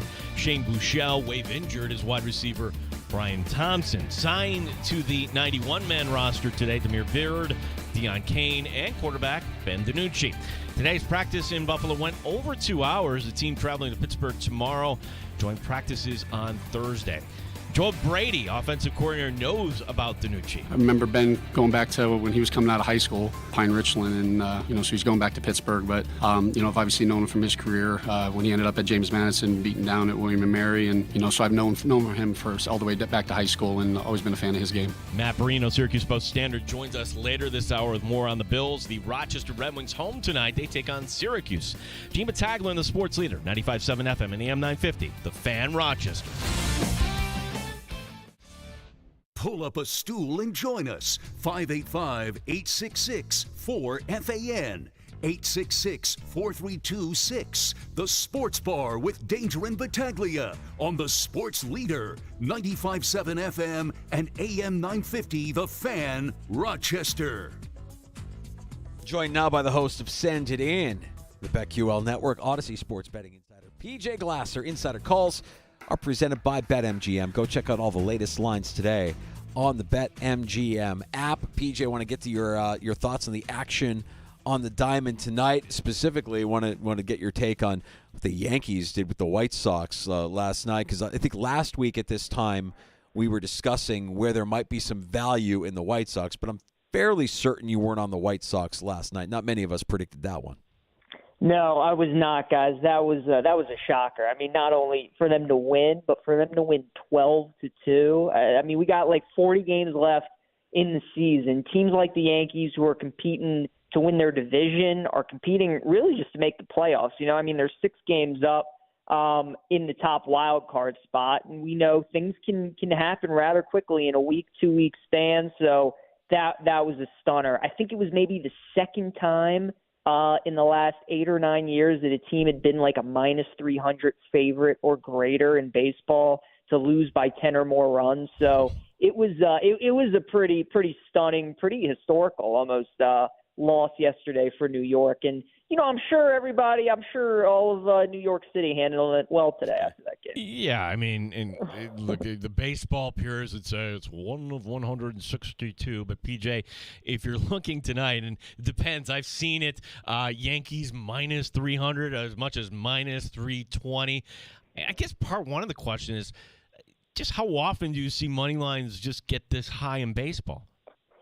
You don't, Gene. You don't. And if I'm honest with you, when I do, I tend to just bet the underdog because of what you saw last night. I mean, you just said it. There are 162 games. If you're giving me one game and I'm getting a team in Major League Baseball at plus 240, plus 250, like, I'm going to take it. I mean, if the Yankees' bats are off, if they're pitching like Luis Sila last night, if Nestor Cortez tonight, who has been struggling, is getting roughed up again, all the pressure is on the Yankees right now, and all the pressure is on these teams that play the White Sox, because they know when they drop a game against the White Sox, it's like dropping 2 games because you have to beat them. And ever since Grady Sizemore has kind of taken over, it feels like the White Sox have kind of gotten the second win a little bit. They've started to win a couple games. They're being more competitive. So I wouldn't bet the game tonight. It would only be the Yankees on the run line or pass for me. I think after losing last night, that was a pretty big wake-up call for them. But, fellas, if they lose again tonight, man, that would be something. Any concerns on the recent struggles of the Philadelphia Phillies? Not too much. Danger right now, what's crazy about baseball, guys, is it feels like all the top teams are kind of going through their slides at the same time. I can't ever remember a time when we have like 40 games left in the season and the record for the best, the battle for the best record in baseball is like very close, right? You got 3 teams right now, the O's, the Yankees, and the Dodgers, all 70 wins. Then you got the Guardians there at 70 wins. You got the Phillies at 69 wins. I mean, bunch of teams are all right there. And it feels like over the last month and a half or so, the Phillies, the Dodgers, O's, Yankees, they're all kind of going through their slides. So we saw this out of the Rangers last year. They got off to a great start. right around this time, they really started to fade. They almost didn't even make the playoffs, and then they got in and, of course, went on to win the World Series. So, each team's kind of going through it, and you'd rather go through it now than obviously in late September, October. But to me, Danger, they're still the best team in baseball. Their lineup's great. They're starting pitching. Their bullpen's really solid, and they have the experience. They've been to the World Series. They were in the NLCS last year. So for me, that's the best team in baseball. They're the team to beat, and no concerns right now. Just going through one of those slides. Yeah, PJ Glasser, our guest here, is all the action in the majors on the lights tonight. You mentioned the Rangers. They're continuing their series at Fenway. Game on TBS tonight has the Dodgers playing in Milwaukee. Anything from the betting standpoint, PJ, that catches your attention here tonight? Yeah, a couple plays, Gene. That Rangers-Red Sox game, I like the over quite a bit tonight, over 10. You got Cutter Crawford, who's been really struggling for Boston lately, and then Jose Urena going for the Rangers. There are a lot of Rangers hitters in that lineup that have pretty good history against Cutter Crawford. I would target Corey Seager tonight if anybody wants to bet like a home run prop. He's 4 for 8 against Cutter Crawford in his career. Guys, I feel like we've talked about this a bunch. Whenever I see a double-digit total at any ballpark in baseball and it's not Coors Field, I almost always bet the over. And we've seen a couple of them recently at Fenway the last week or two, and almost all of them have hit. So I'm going right back to the well tonight. I like the over in that game. And then great pitching matchup tonight in Detroit between George Kirby of the Mariners and Tariq Skubal of the Tigers. -110. This game's a pick'em. These two guys pitched against each other in Seattle like 6 days ago. It was a really good game. It was 3-2 going into the ninth until the Tigers kind of broke it open late. It feels like whenever Skubal's pitching at home, like the Tigers should be favored. It shouldn't be a pick'em.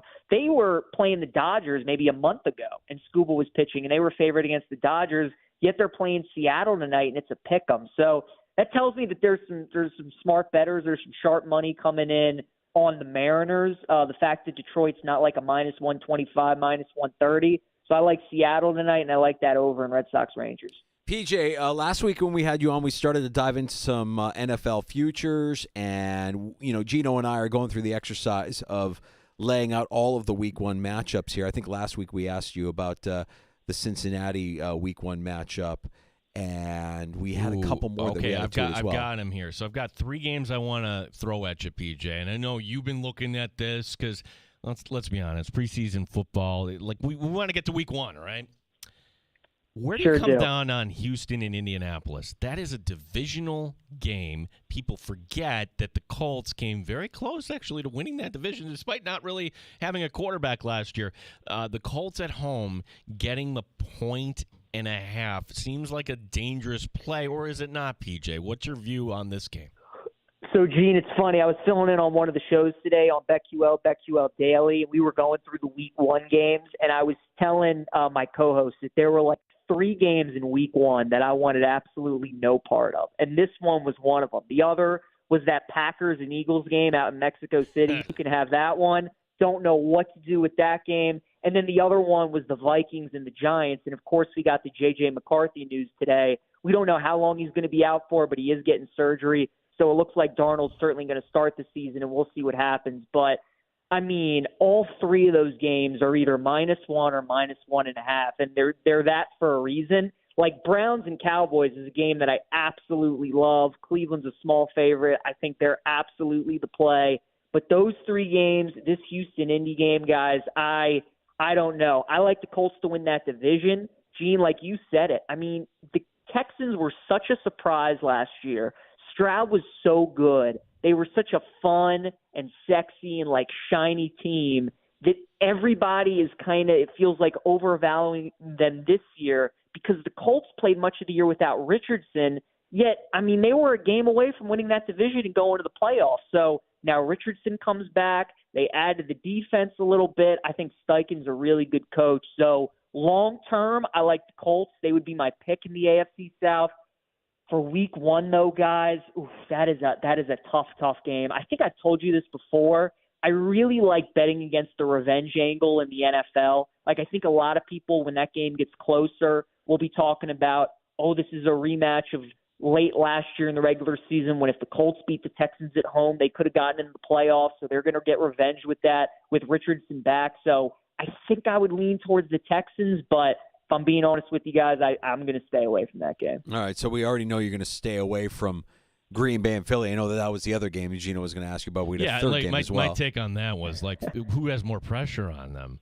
It's Philadelphia, without question, PJ. Definitely. Is that reason enough to say, or is that an emotional play? Like, hey, they've got pressure on them. They really need to come down there and win. So, Gene, here's why I'm torn on that game, right? The Eagles have two new coordinators, right? Kellen Moore on offense and Vic Fangio on defense. So you're bringing in both of those guys. Then you lost leaders on both sides of the ball. You lost Kelsey on offense. You lost Fletcher Cox on defense. And with the way that the season ended for Philly last year, I mean, they were 10-1, 11-1, and then they went 1-7 over their final 8 games, including that playoff loss against the Bucks. I don't know what they're going to look like. And then on the other side, you got the Packers, who everybody just all of a sudden is in love with the Packers. I don't know about you guys. It feels like everybody's picking Green Bay kind of as their sleeper team out of the NFC. Jordan Love put together an incredible second half of the season. He obviously got paid by the Packers, and people just think he's the real deal. And I think Love's really good. I just want to see a little bit of a sample size. So for me, it's both of these teams, it's really interesting kind of the way that they're trending and kind of how their off seasons went and how last season ended for both of them, kind of going in different directions, that we get a game in week 1 that's so rare. That's obviously it's a neutral site game. It's not in Philly. It's not in Green Bay. It's out in Mexico City. I don't know what to expect, and that's why I'm staying away from it. But, Gene, I would agree. The pressure on that game definitely more so on Philly. All right, the other game we wanted to get you caught up on is the Monday night opener with the Niners hosting the Jets. So this one I do like quite a bit. I like the Jets outright, fellas. You can keep the points. You can keep the 5.5. I think the Jets are going to win this game. You guys know I'm a big narrative guy.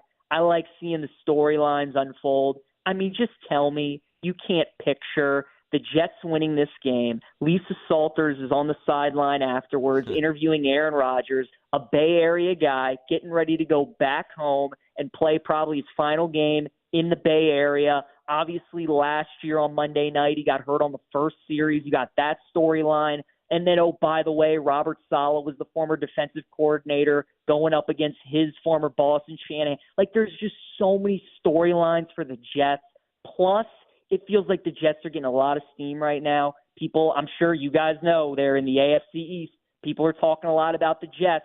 And just it would be so Jets for them to win that game, people to get so excited, and for them to just lose the next couple games. So look, usually 5.5 in the NFL, when the road team is a 5.5-point dog, it's usually very, very profitable. They're usually very good against the spread, and they usually win those games outright as well. So, guys, I like the Jets. I think they're going to win that game outright. We know how good that defense is. They upgraded the O-line. I mean, we haven't seen Rodgers play in 2 years, but when that guy has a chip on his shoulder, he tends to be pretty good.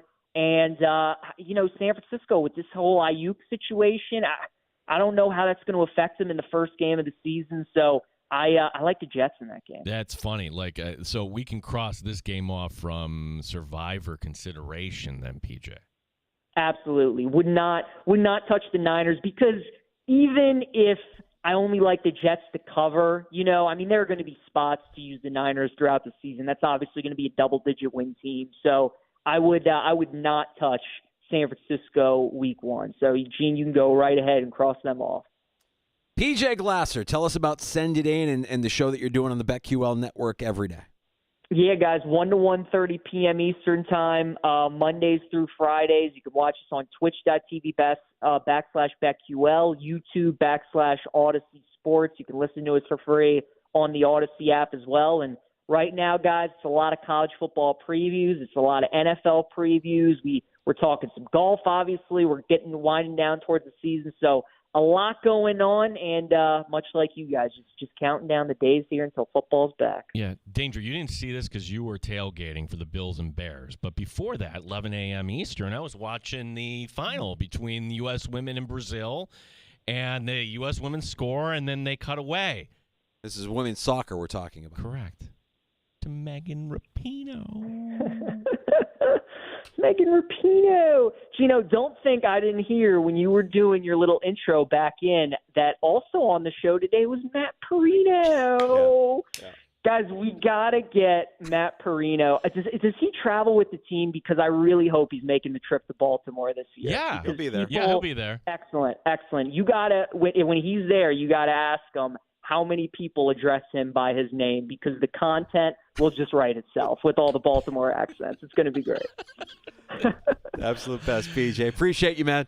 Thanks, All right, PJ. guys. Good talking to you. Take care. He is the host of Send It In, Odyssey Sports Betting Insider PJ Glasser, and Insider Calls presented by BetMGM. Go check out all the latest lines today on the BetMGM app. PJ Glasser, hard-working man for the BetQL network. Yes. And now, do I have pause thinking about the Jets and Niners? No, I don't. I'm going to stick with my pick there. Yeah, you stick with your pick. Yeah, he brings up some points, but those are points that any of us could make. PJ might be the mayor of Narrative Street. If he likes that narrative that much, run with it. I don't think Robert Saleh is a very good head coach. There, I said it. I just, what's his record? 4 seasons, 18 and 36, something like that. Always been an excuse, though. Yeah. So. We'll get you caught up on everything going on around the NFL. There's a rookie quarterback whose season is going to be shortened due to a knee injury. We'll talk about that. We have happy hour coming up right around the corner as well. Stay in the sports bar. Danger and Battaglia here on The Fan.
Back in the sports bar, Danger and Battaglia. You know we couldn't let a Tuesday go by without checking in with our buddy Matt Perino, covering the Buffalo Bills for Syracuse.com, the Syracuse Post-Standard. It's been an eventful 24, 48 hours, all on the heels of a disappointing performance on Saturday. Matt, welcome back in. Thanks for making some time for us.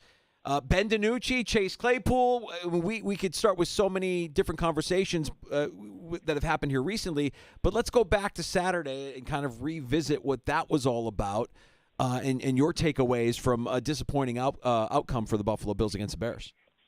You know, it's funny. I went back and watched the game again, and it didn't feel as bad as it did watching on Saturday. There's a lot more good, and I think Josh Allen alluded to this today when they went back and watched the tape.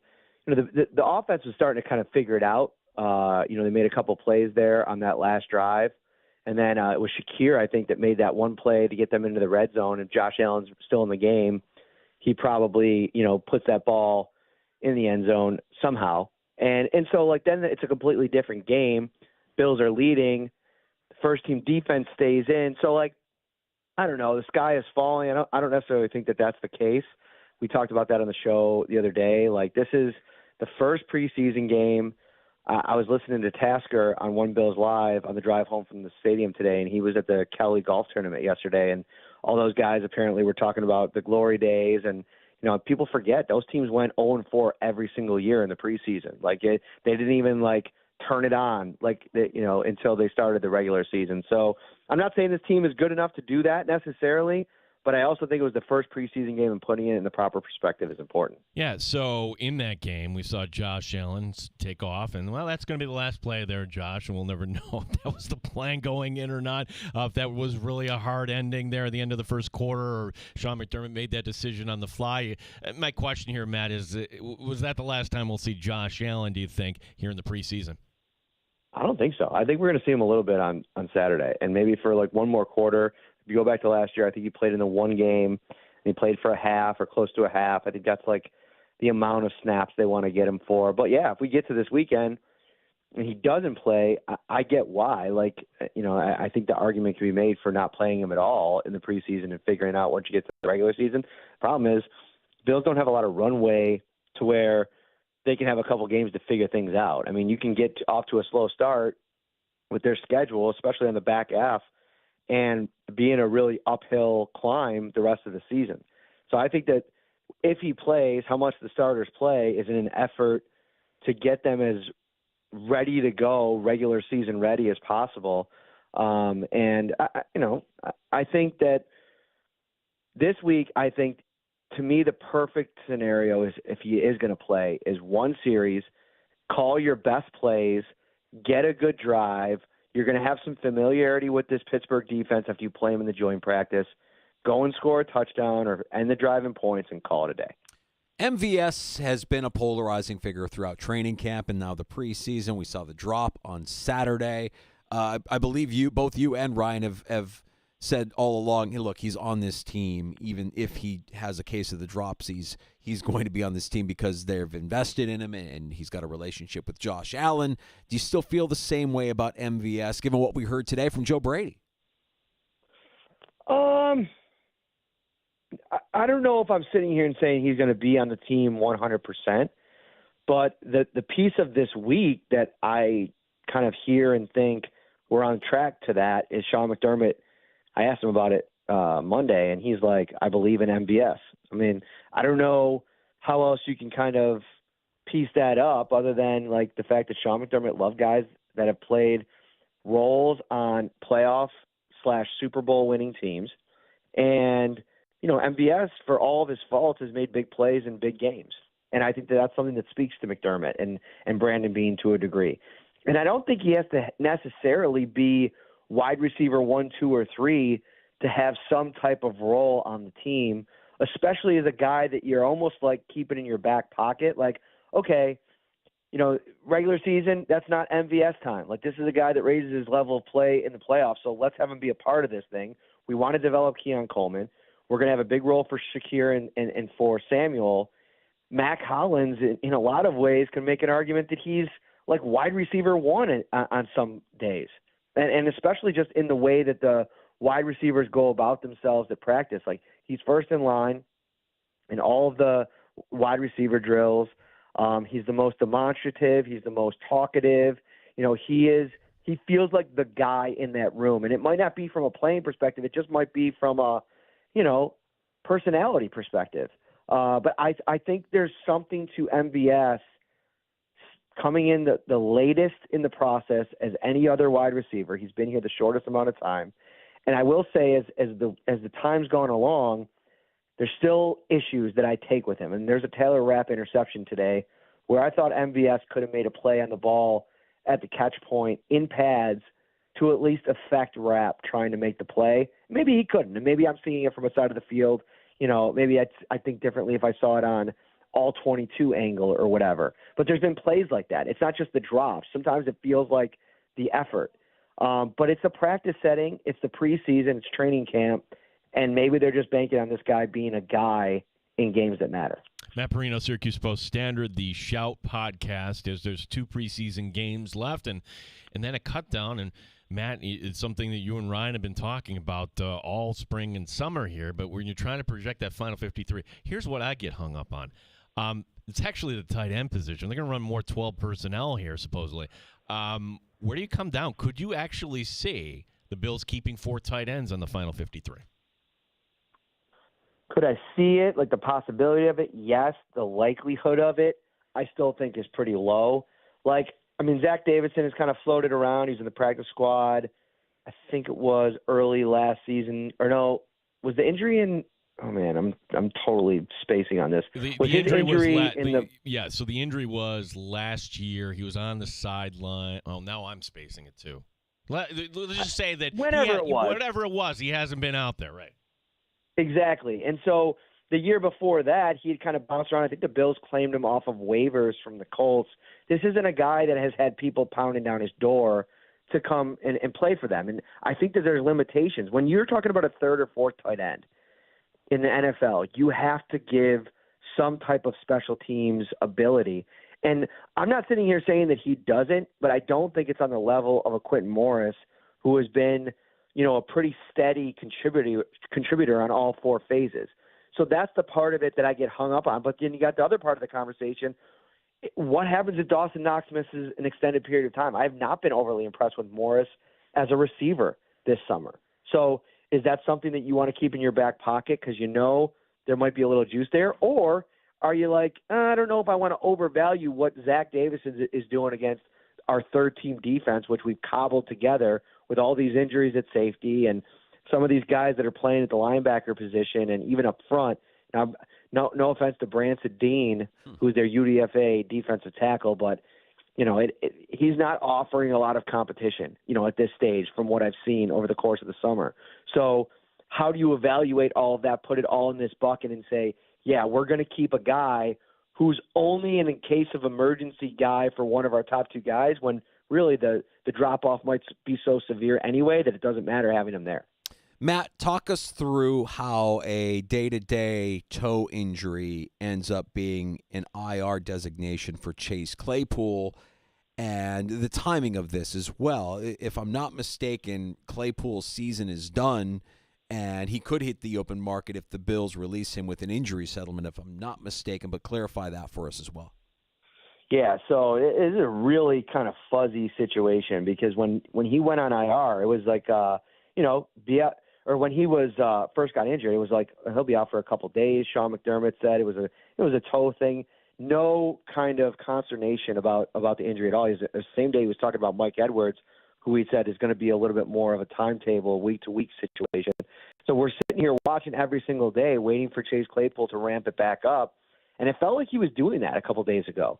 Now, what I'm wondering is, did he start to ramp it up, do a lot more stuff on the side, and it flared up again? Those toe injuries can be kind of funky.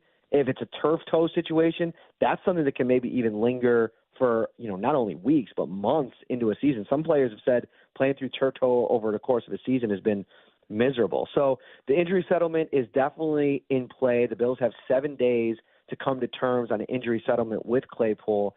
And then whatever that ends up being, let's hypothetically say it's 6 weeks is the injury settlement. That's when they think he could come back.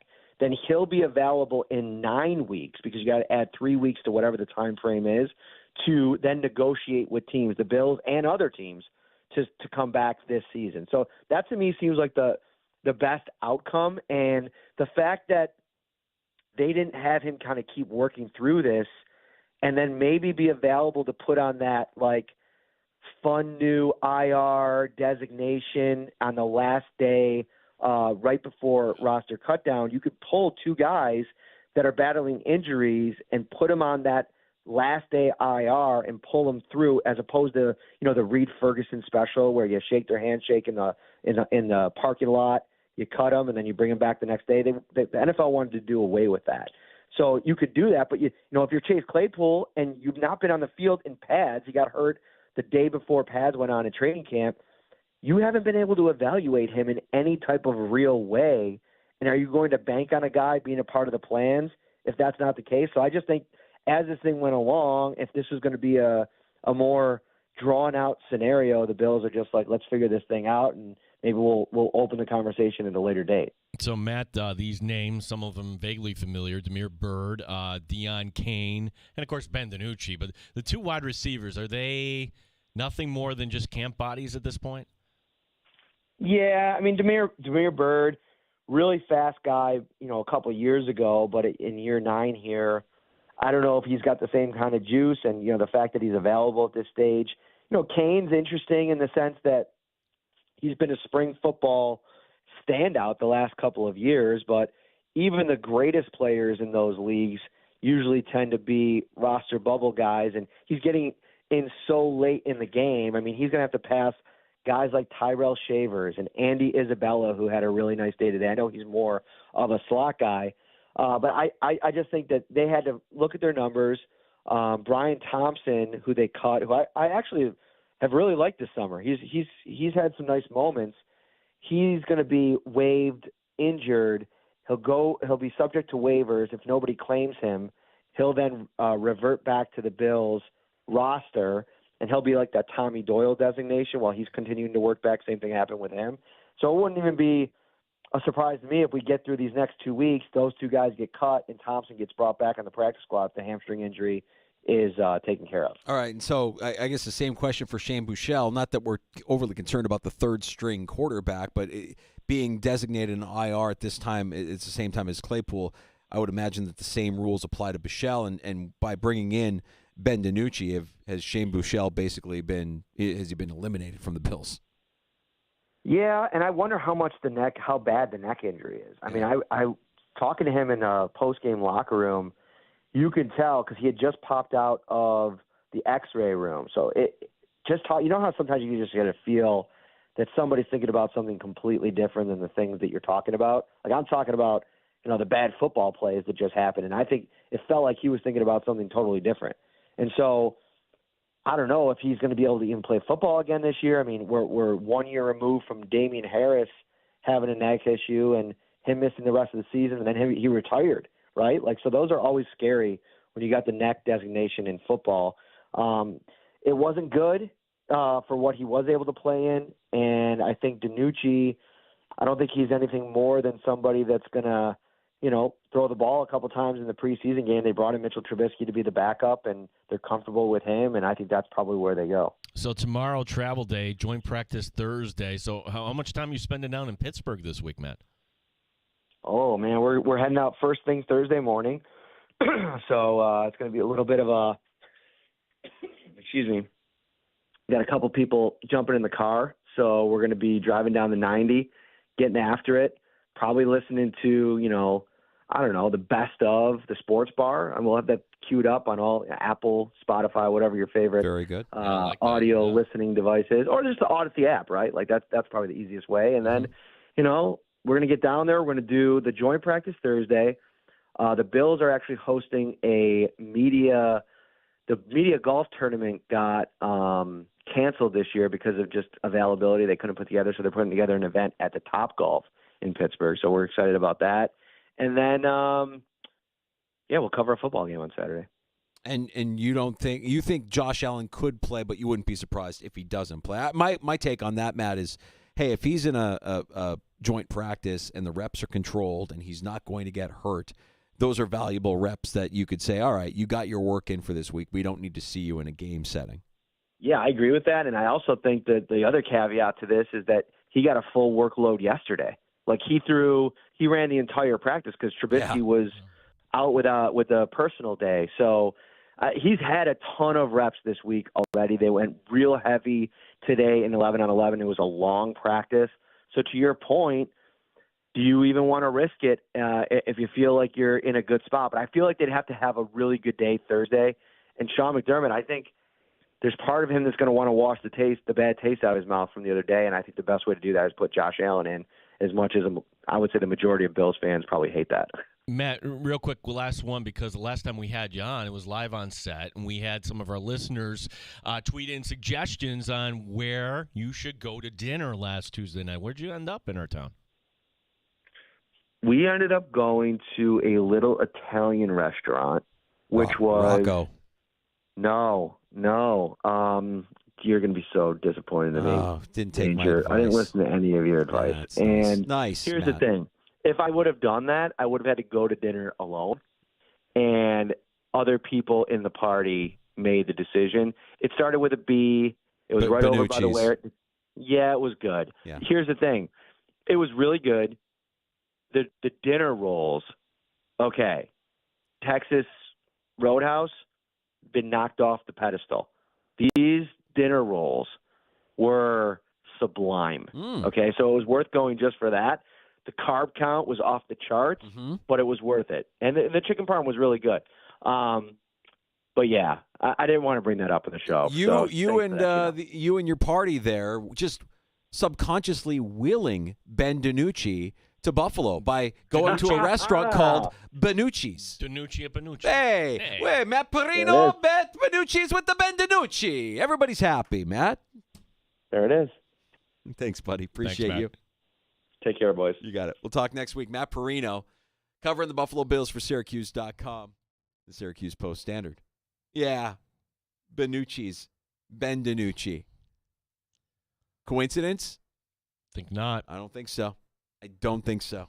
Subconsciously willing a backup quarterback to Western New York. That's the power of Matt Perino. Happy hour is upon us in the sports bar. We're going to take a break and come back. We'll recap all of the action here from the last 24 hours. The Bills making some signings official, adding a couple of pieces, and we've also got an injury in the NFL to a pretty prominent name looking to make a case for a starting role with his new team. That's all coming up next on The Fan. You're listening to the Sports Bar with Danger and Battaglia. 95.7 FM and AM 950. The Fan, Rochester. Hey, you're looking for better ways to keep your pool sparkling clean with less effort? Well, thanks to BioGuard and Ace Swim and Leisure, you have great options. Bio Silk Guard Complete creates luxuriously soft water that lasts longer than basic chlorine and adds an extra layer of algae protection. BioAlgae Complete provides broad spectrum control of pesky green, mustard, and black algae. Kills it in just 24 hours. Get details at aceswim.com. Ace Swim and Leisure, Chilai Avenue and Ridge Road, Webster. I'm PJ Glasser here to help you beat the books.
To Rochester and streaming online and in the Odyssey app at The Fan Rochester, the sports leader, 95.7 FM and AM 950, The Fan Rochester, an Odyssey sports station.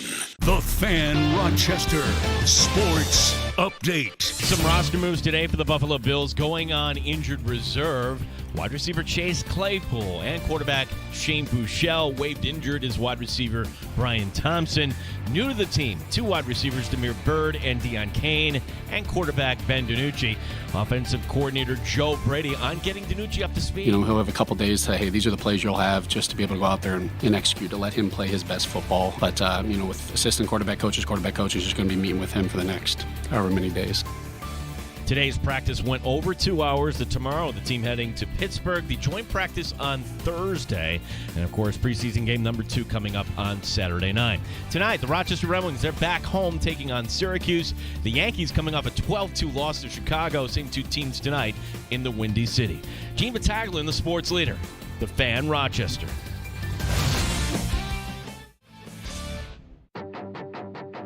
The Sports Bar with Danger and Battaglia. It doesn't matter who they put in there. If Josh Allen's hurt, season's over. So it kind of doesn't matter. But Trubisky did not look good in Pittsburgh when they had signed him 2 years ago away from the Bills. But he just doesn't really do it for me. DiNucci's going to be on the roster till, when? Till cuts? I don't really see him being the number 3 long term, but we'll see. Mike Danger. Ben DiNucci, Picoelli, Ben DiNucci, Matt Parino, Ben DiNucci, Picoelli. Everybody happy? Yeah, we're all Italian. Gene Battaglia. Look ahead to this week.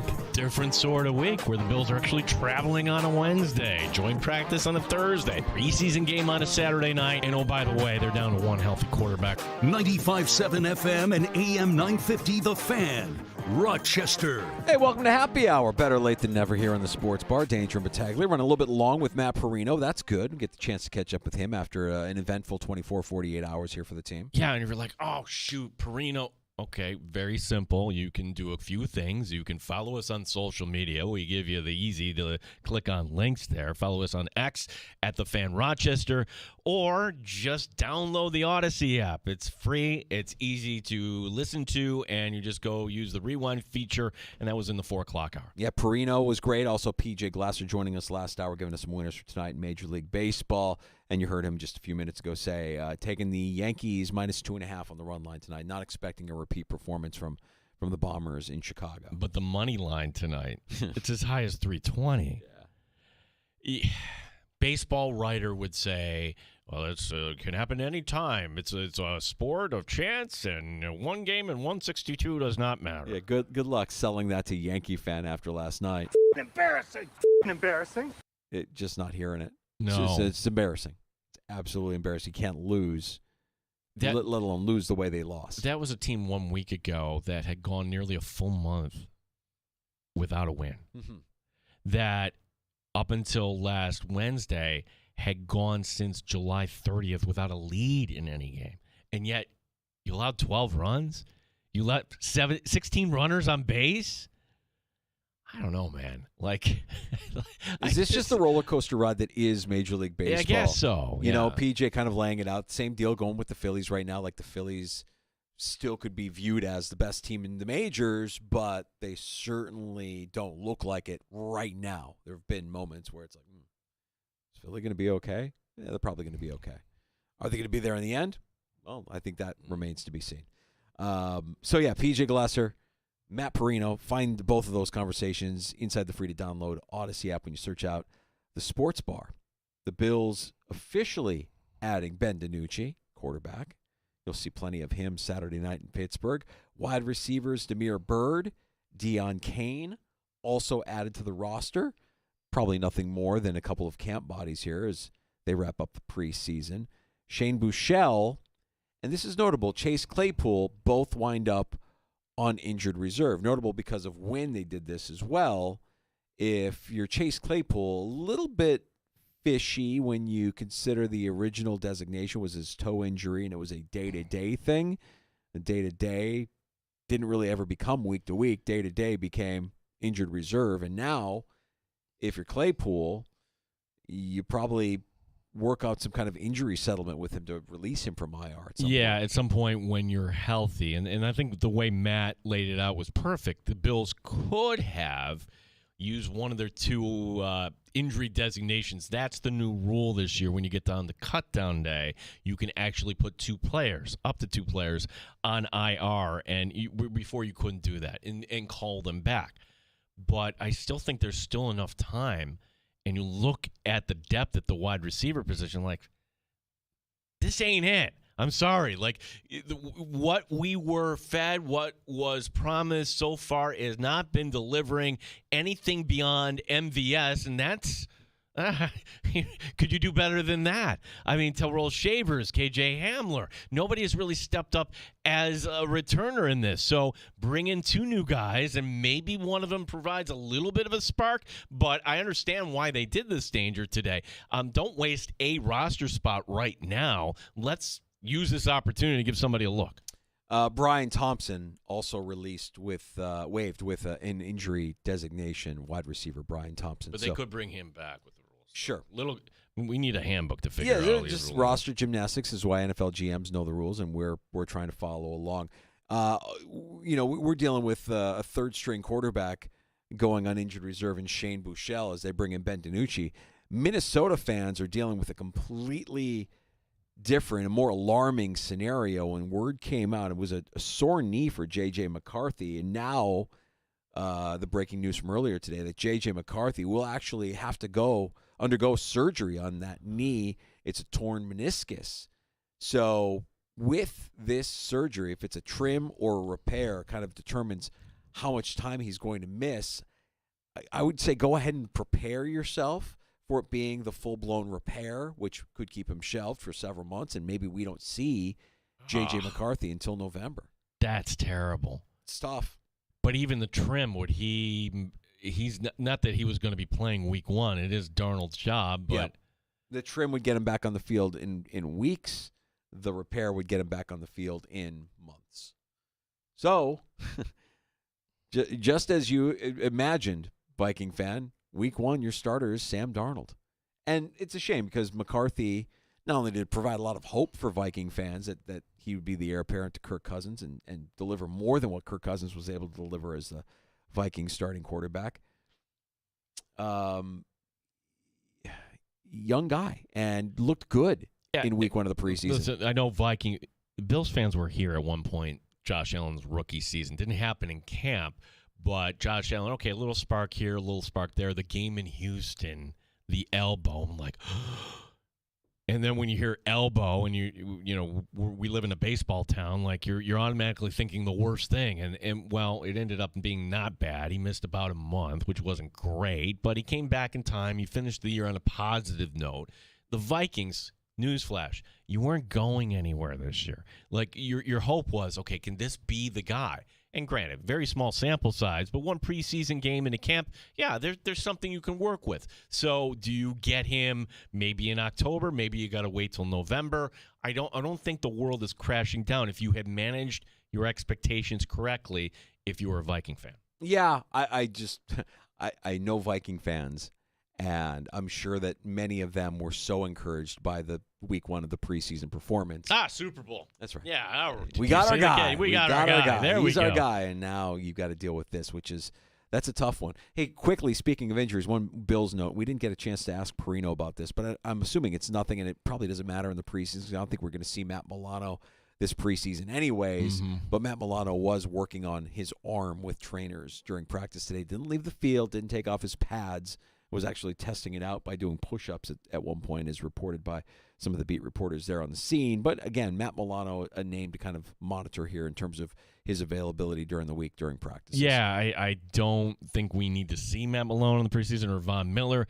The question is, what do you do with Josh Allen here? Josh Allen will see snaps coming up Thursday in this controlled setting, which this is going to be different, Danger. This is like, while we're working, they're going to be having head-to-head practice. The Bills going against the Steelers, so we're all going to be kind of following along, and certainly would suggest Matt Perino and some of our other regulars here, Sal Capaccio, certainly Ryan Talbot, anybody that is going to be going down to Pittsburgh, we're going to be following along.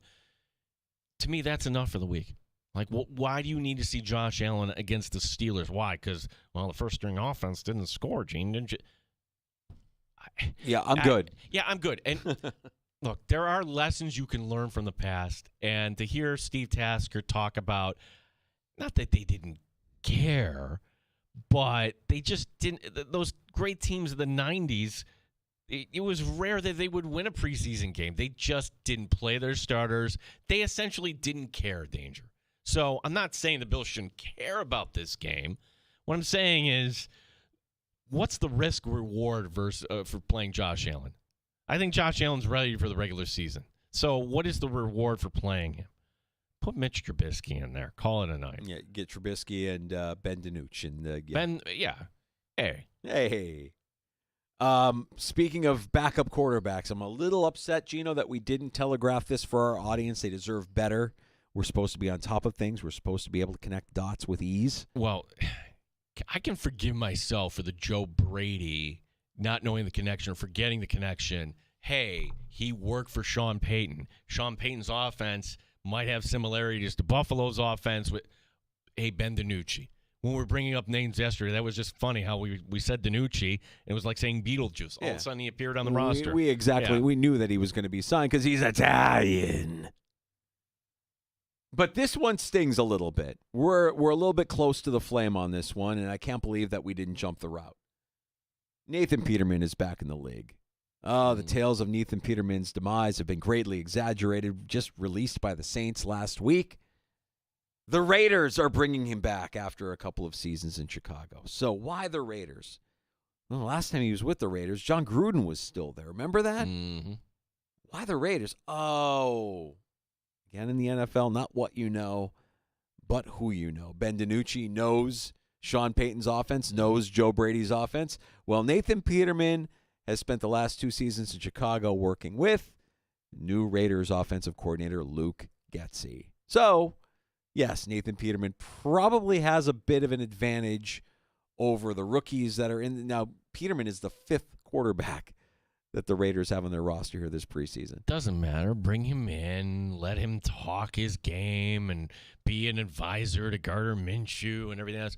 Like, why not just make him a coach at this point? Like, what does he bring to you on the field? Like, this has become a joke that is so stale, like Nathan Peterman on the field. Yeah.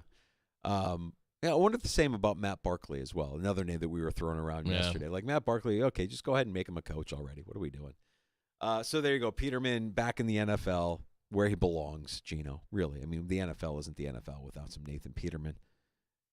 Back with Vegas and back with Luke Getsy, the new offensive coordinator. No new news on the Hassan Reddick, Brandon Ayuk, Jamar Chase, just not visibly at Bengals practice today. I mean, he was at practice throughout the preseason. So he's been the hold in, which means I'm not risking my body until I, resolve whatever contract issue. But today he wasn't there, period. Okay, was that excused? Was it technically, I guess, a hold in is not excused, but kind of teams look the other way when it comes to the hold in. This is different. And for anybody that thinks that Cincinnati, look, all these issues are all going to get sorted out and everybody's going to be happy, whether that's Hendrickson and, the other wide receiver that, basically it's going to be his final year in Higgins. And your quarterback was thinking about his football mortality. I'm telling you, man, working with and managing talent is not an easy thing. You look at these guys and they all want to get what they believe they are worth. You've got owners and GMs who just view it differently. And, can you swallow your pride and do the job that's being asked of you for maybe less than what you believe? That's the question, and that's what you see with Brendan Ayuk and maybe with Hassan Reddick. And it sure seems like Jamar Chase is going to have to eat at least this second to last year of his rookie deal before getting to the negotiating table and getting a new contract, which he desires right now. So there you have your kind of like whip around the NFL and some training camps. You mentioned in your update, Gino, the Bills hit the road tomorrow. They will practice the joint practice in Pittsburgh on Thursday. And Saturday night, they will be at Acrisure Stadium to take on the Steelers. You'll be able to hear that action with our pregame coverage On Saturday evening, starting at 5 o'clock before kickoff at 7. Yeah, as we're with Perino today in the 4 o'clock hour, a little out of sorts. You want to go to shots? Yeah, let's do a round of shots next. I've got a lot coming up here for you, Danger, to chew on. We've got baseball tonight. This line we don't see that often. Why September 26th will be a very embarrassing day for Rob Manfred. I cannot wait, and it'll be something we'll be talking about the 26th and the 27th here. We've got some news from the Olympics about the sport. We know the sports that are coming in, but they cut two. Okay. So 2 sports you just watched, and actually one of them, I'm actually kind of stunned. I'm not saying that. Oh, and we do have one quarterback in the league. I'm just not sure his focus is where it should be right now. Which starting quarterback is that? We'll get to that and more. Round of shots coming up. We have time for your calls. Last call before 6 o'clock at 585-866-4FAN. 866-4326.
Sports Update. Bill's making some roster moves today. The headline here being Chase Claypool going on injured reserve. Also Shane Buechele, the quarterback, going on IR. Wave injured. Wide receiver Brian Thompson, new to the team. 2 wide receivers, Demir Bird and Deion Kane, and quarterback Ben DiNucci. Offensive coordinator Joe Brady knows about DiNucci. I remember Ben going back to when he was coming out of high school, Pine Richland, and so he's going back to Pittsburgh. But I've obviously known him from his career when he ended up at James Madison, beaten down at William and Mary, and so I've known him all the way back to high school, and always been a fan of his game. Today's practice went over 2 hours. Tomorrow the team travels to Pittsburgh, and the joint practice is coming up on Thursday. Rochester Red Wings home tonight. Syracuse in town all week. Gene Battaglia, the sports leader. 95.7 FM and AM 950. The Fan, Rochester. The only way to take the Fan Rochester with you is the free Odyssey app. Download it today and follow the sports leader. 95.7 FM and AM 950. The Fan, Rochester. You're back in the sports bar. Did I miss a rebranding of the in-season tournament? Are they calling it the NBA Cup now? Did I just see that cross my feed? Something. They announced the dates here.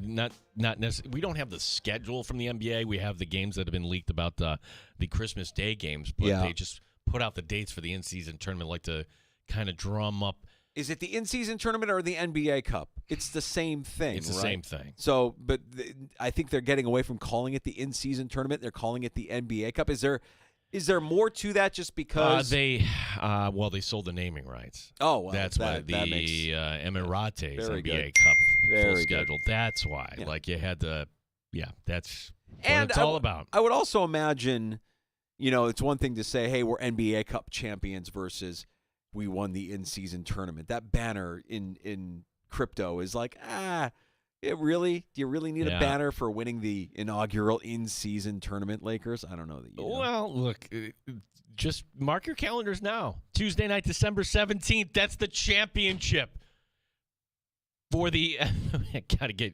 the NBA Cup. Yeah, the NBA Cup. There you have it. Yeah. What's the prize? I guess a little extra cash. Sure. Fantastic. Not too often in baseball you see a team favored on the money line at -310 and lose outright. Yankee fans, you got a right to be steamed after watching your team get rolled by a team that just last week was finishing up a 21-game losing streak. The White Sox pounding out 18 hits, a season high. 12-2 was the final. Yankees leaving 16 runners on base. Nestor Cortez going for the Yanks tonight against Jonathan Cannon of Chicago. Tonight, New York an even bigger favorite at -320. Because it can't possibly happen 2 nights in a row. You can't possibly lose a series in Chicago to the White Sox. There's no way that happens, right? Yeah. -320. -320. Yeah, I like PJ's take on it. Go ahead and go -2.5 on the run line, and imagine that the Yankees won't fall on their face again.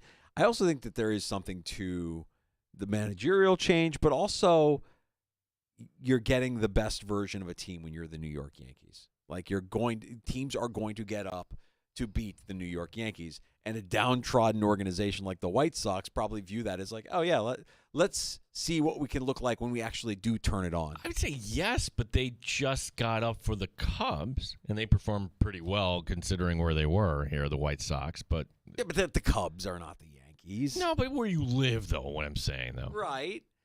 I don't know. I don't know people in the game itself view the Yankees like fans view the Yankees. Oh, we got to get up for the Yankees because they're the Yankees. To me, they're a contending team right now. Well, Baseball Writer laid it out for us. I mean, yes. These things can happen over the course of a 162-game season. And if you're going into the series thinking that the Yankees are just going to roll through the White Sox, you clearly don't understand how baseball works. You need to know baseball. Yeah. Baseball doesn't work that way. Baseball Writer's off today.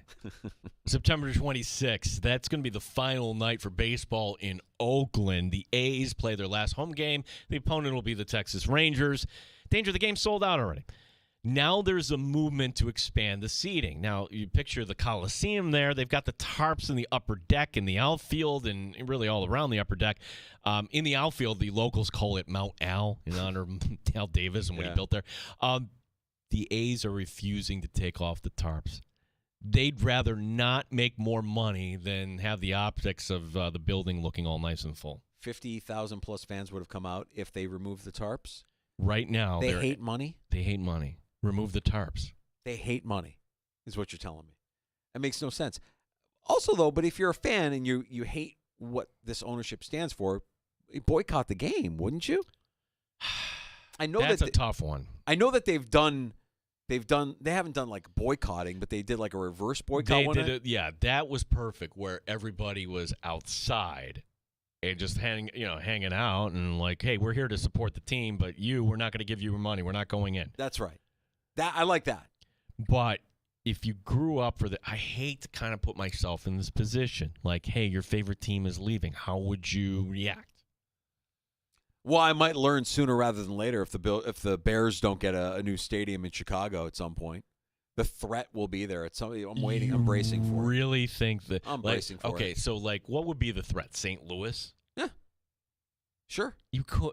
They've done it. No Chicago did it way. before. Chicago Cardinals became the St. Louis Cardinals. Okay, fair enough. But like, I would think that Fox and Disney and every one of your partners would want a team in the number 3 media market.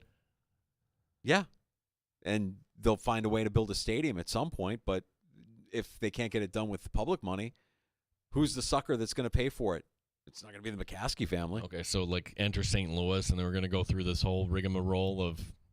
I mean, I'm bracing myself for anything when it comes to how the NFL moves, how they operate, and how much value they place in getting free money for their stadiums. Yeah, I don't know what that feels like. I've never had to go through that, but my favorite team relocating. So I feel bad for the A's. I'm with you on that.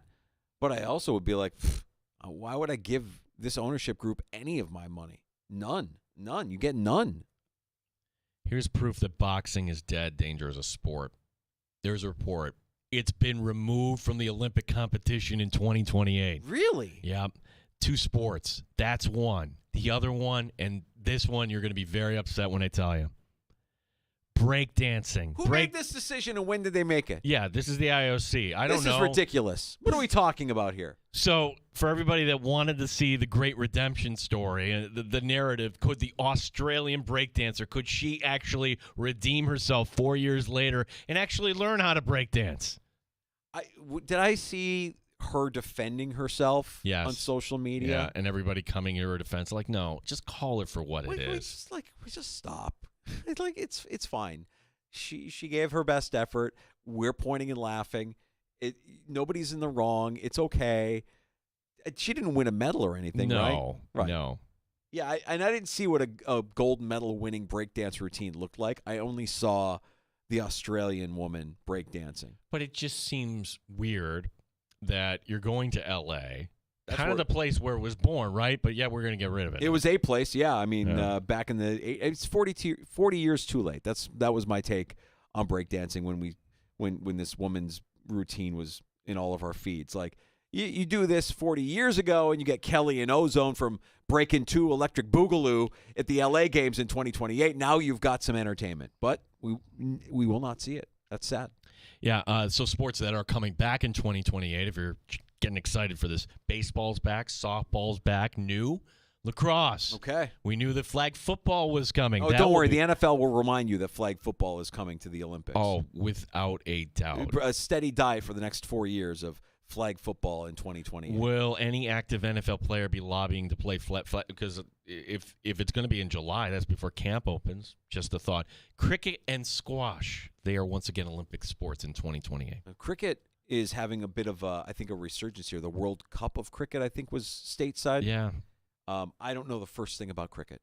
Call me a bad sports fan if you want. I couldn't tell you a single thing about that sport. And if you ask me, what's the difference between squash and racquetball? How about squash and pickleball? Yeah. Is pickleball different than squash? Why? Why don't we have pickleball? Pickleball is it's emerging. I Yeah. mean, it's taking over every community center is just loaded up with people ready to show that they're pickleball contenders. I'm kind of bummed about boxing. I'm kind of boxing being removed feels like a part of my youth is dead. Here's my read on it, because the IOC likes to think they're way above everybody else, and the managing bodies of boxing, for whatever reason, they don't see eye to eye with the IOC on a lot of stuff. So I was thinking just been like, eh. Crooks that don't get along with other crooks. Yeah. Amazing. Yeah. One rule in hockey that to me seems pretty outdated, and the rule is this, that if you choose to play major junior hockey, later you can't go play NCAA hockey. You're ineligible. Major junior players, do they get paid? Well, they get a stipend. Is that really pay? Well, one player's out to change that. His name is Rylan Masterson. Rylan Masterson has filed a proposed class action lawsuit against the NCAA, also listing 10 schools in this lawsuit. Amongst the 10, Boston University, Boston College, Notre Dame, and the Rochester Institute of Technology. Okay. Don't sue Wayne Wilson. Well, the suit is against the NCAA. Yeah, so why are we naming the schools? The schools? I think the schools are just following the NCAA's crooked rules. You can't, right. Why are they liable? I don't know that they are. I think the NCAA. Well, look, the NCAA needs to just go away. I mean, ultimately, that's what needs to happen. Well, get rid of the NCAA. What's going to end up happening is, hey, we're not asking for anything monetary. I just want to be the opportunity to play. Great. That's right. Yeah. And by the way, it isn't lost on me, Chris, one of our regulars in South Central Kentucky, over the weekend, posting a jab about Caleb Williams. I can't. So I'll never cheer for Caleb Williams. He left Oklahoma. He left, he's a Sooners fan.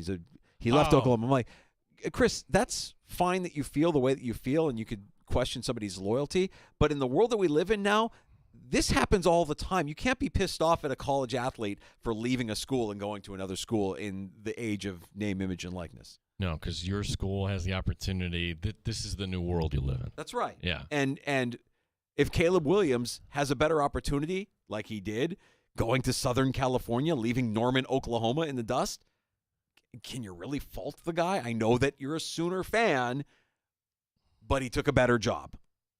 That's it. Done. Feel the way you want to feel, but I don't question a guy's loyalty if he's saying, I'm just taking a better job. Okay. That's the world of college athletics today. It's tough, though. I do feel for some of these schools. I mean, how are you going to compete with now an easier way to make money? And where could you make more money, L.A. or Oklahoma? One other hockey note. Longtime voice of the New York Rangers, Sam Rosen, announced he's going to retire after the season. This will mark his 40th year in the Ranger booth. It's not a problem. You just get Marv Albert's son, Kenny, to do...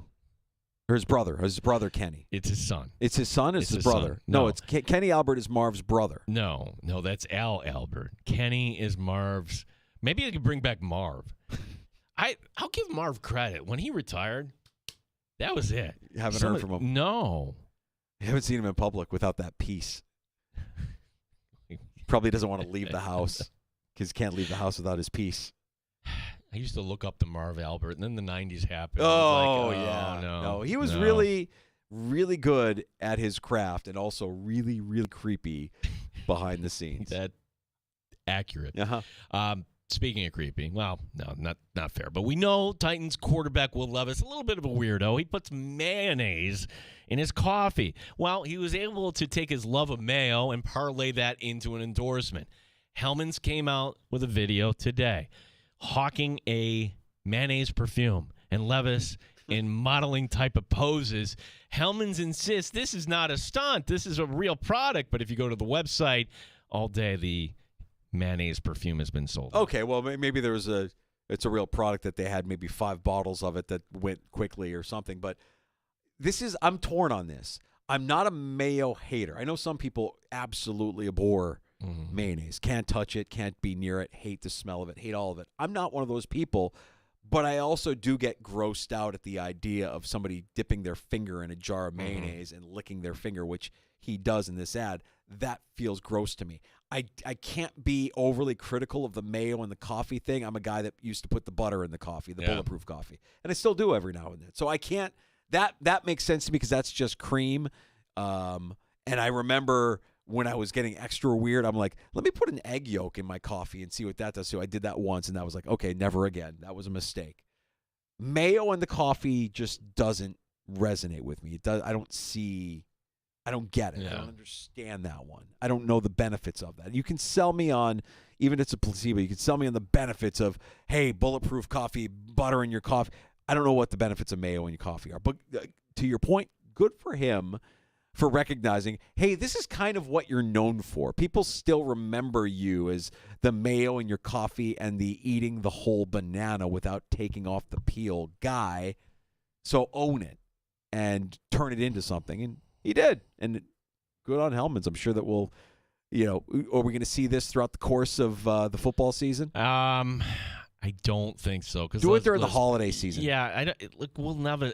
Like, your average person is not going to recognize Will Levis. Do it during football season, during the holidays, when we get the influx of, Chanel, eau de parfum, at Macy's, your fragrance destination.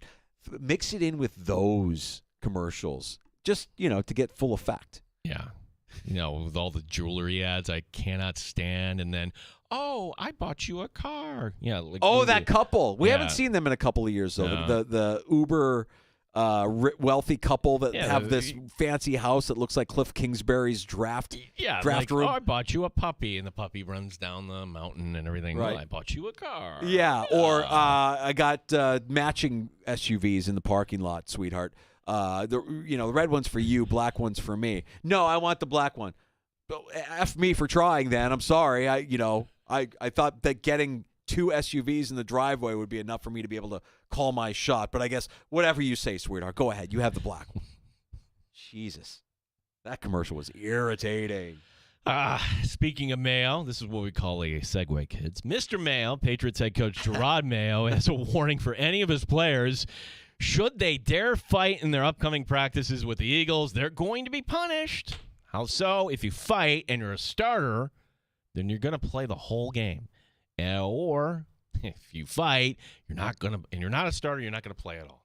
Section 5, Mayo. Yeah, treating grown men like high school students. Bold strategy, Cotton. Let's see how it plays out for him.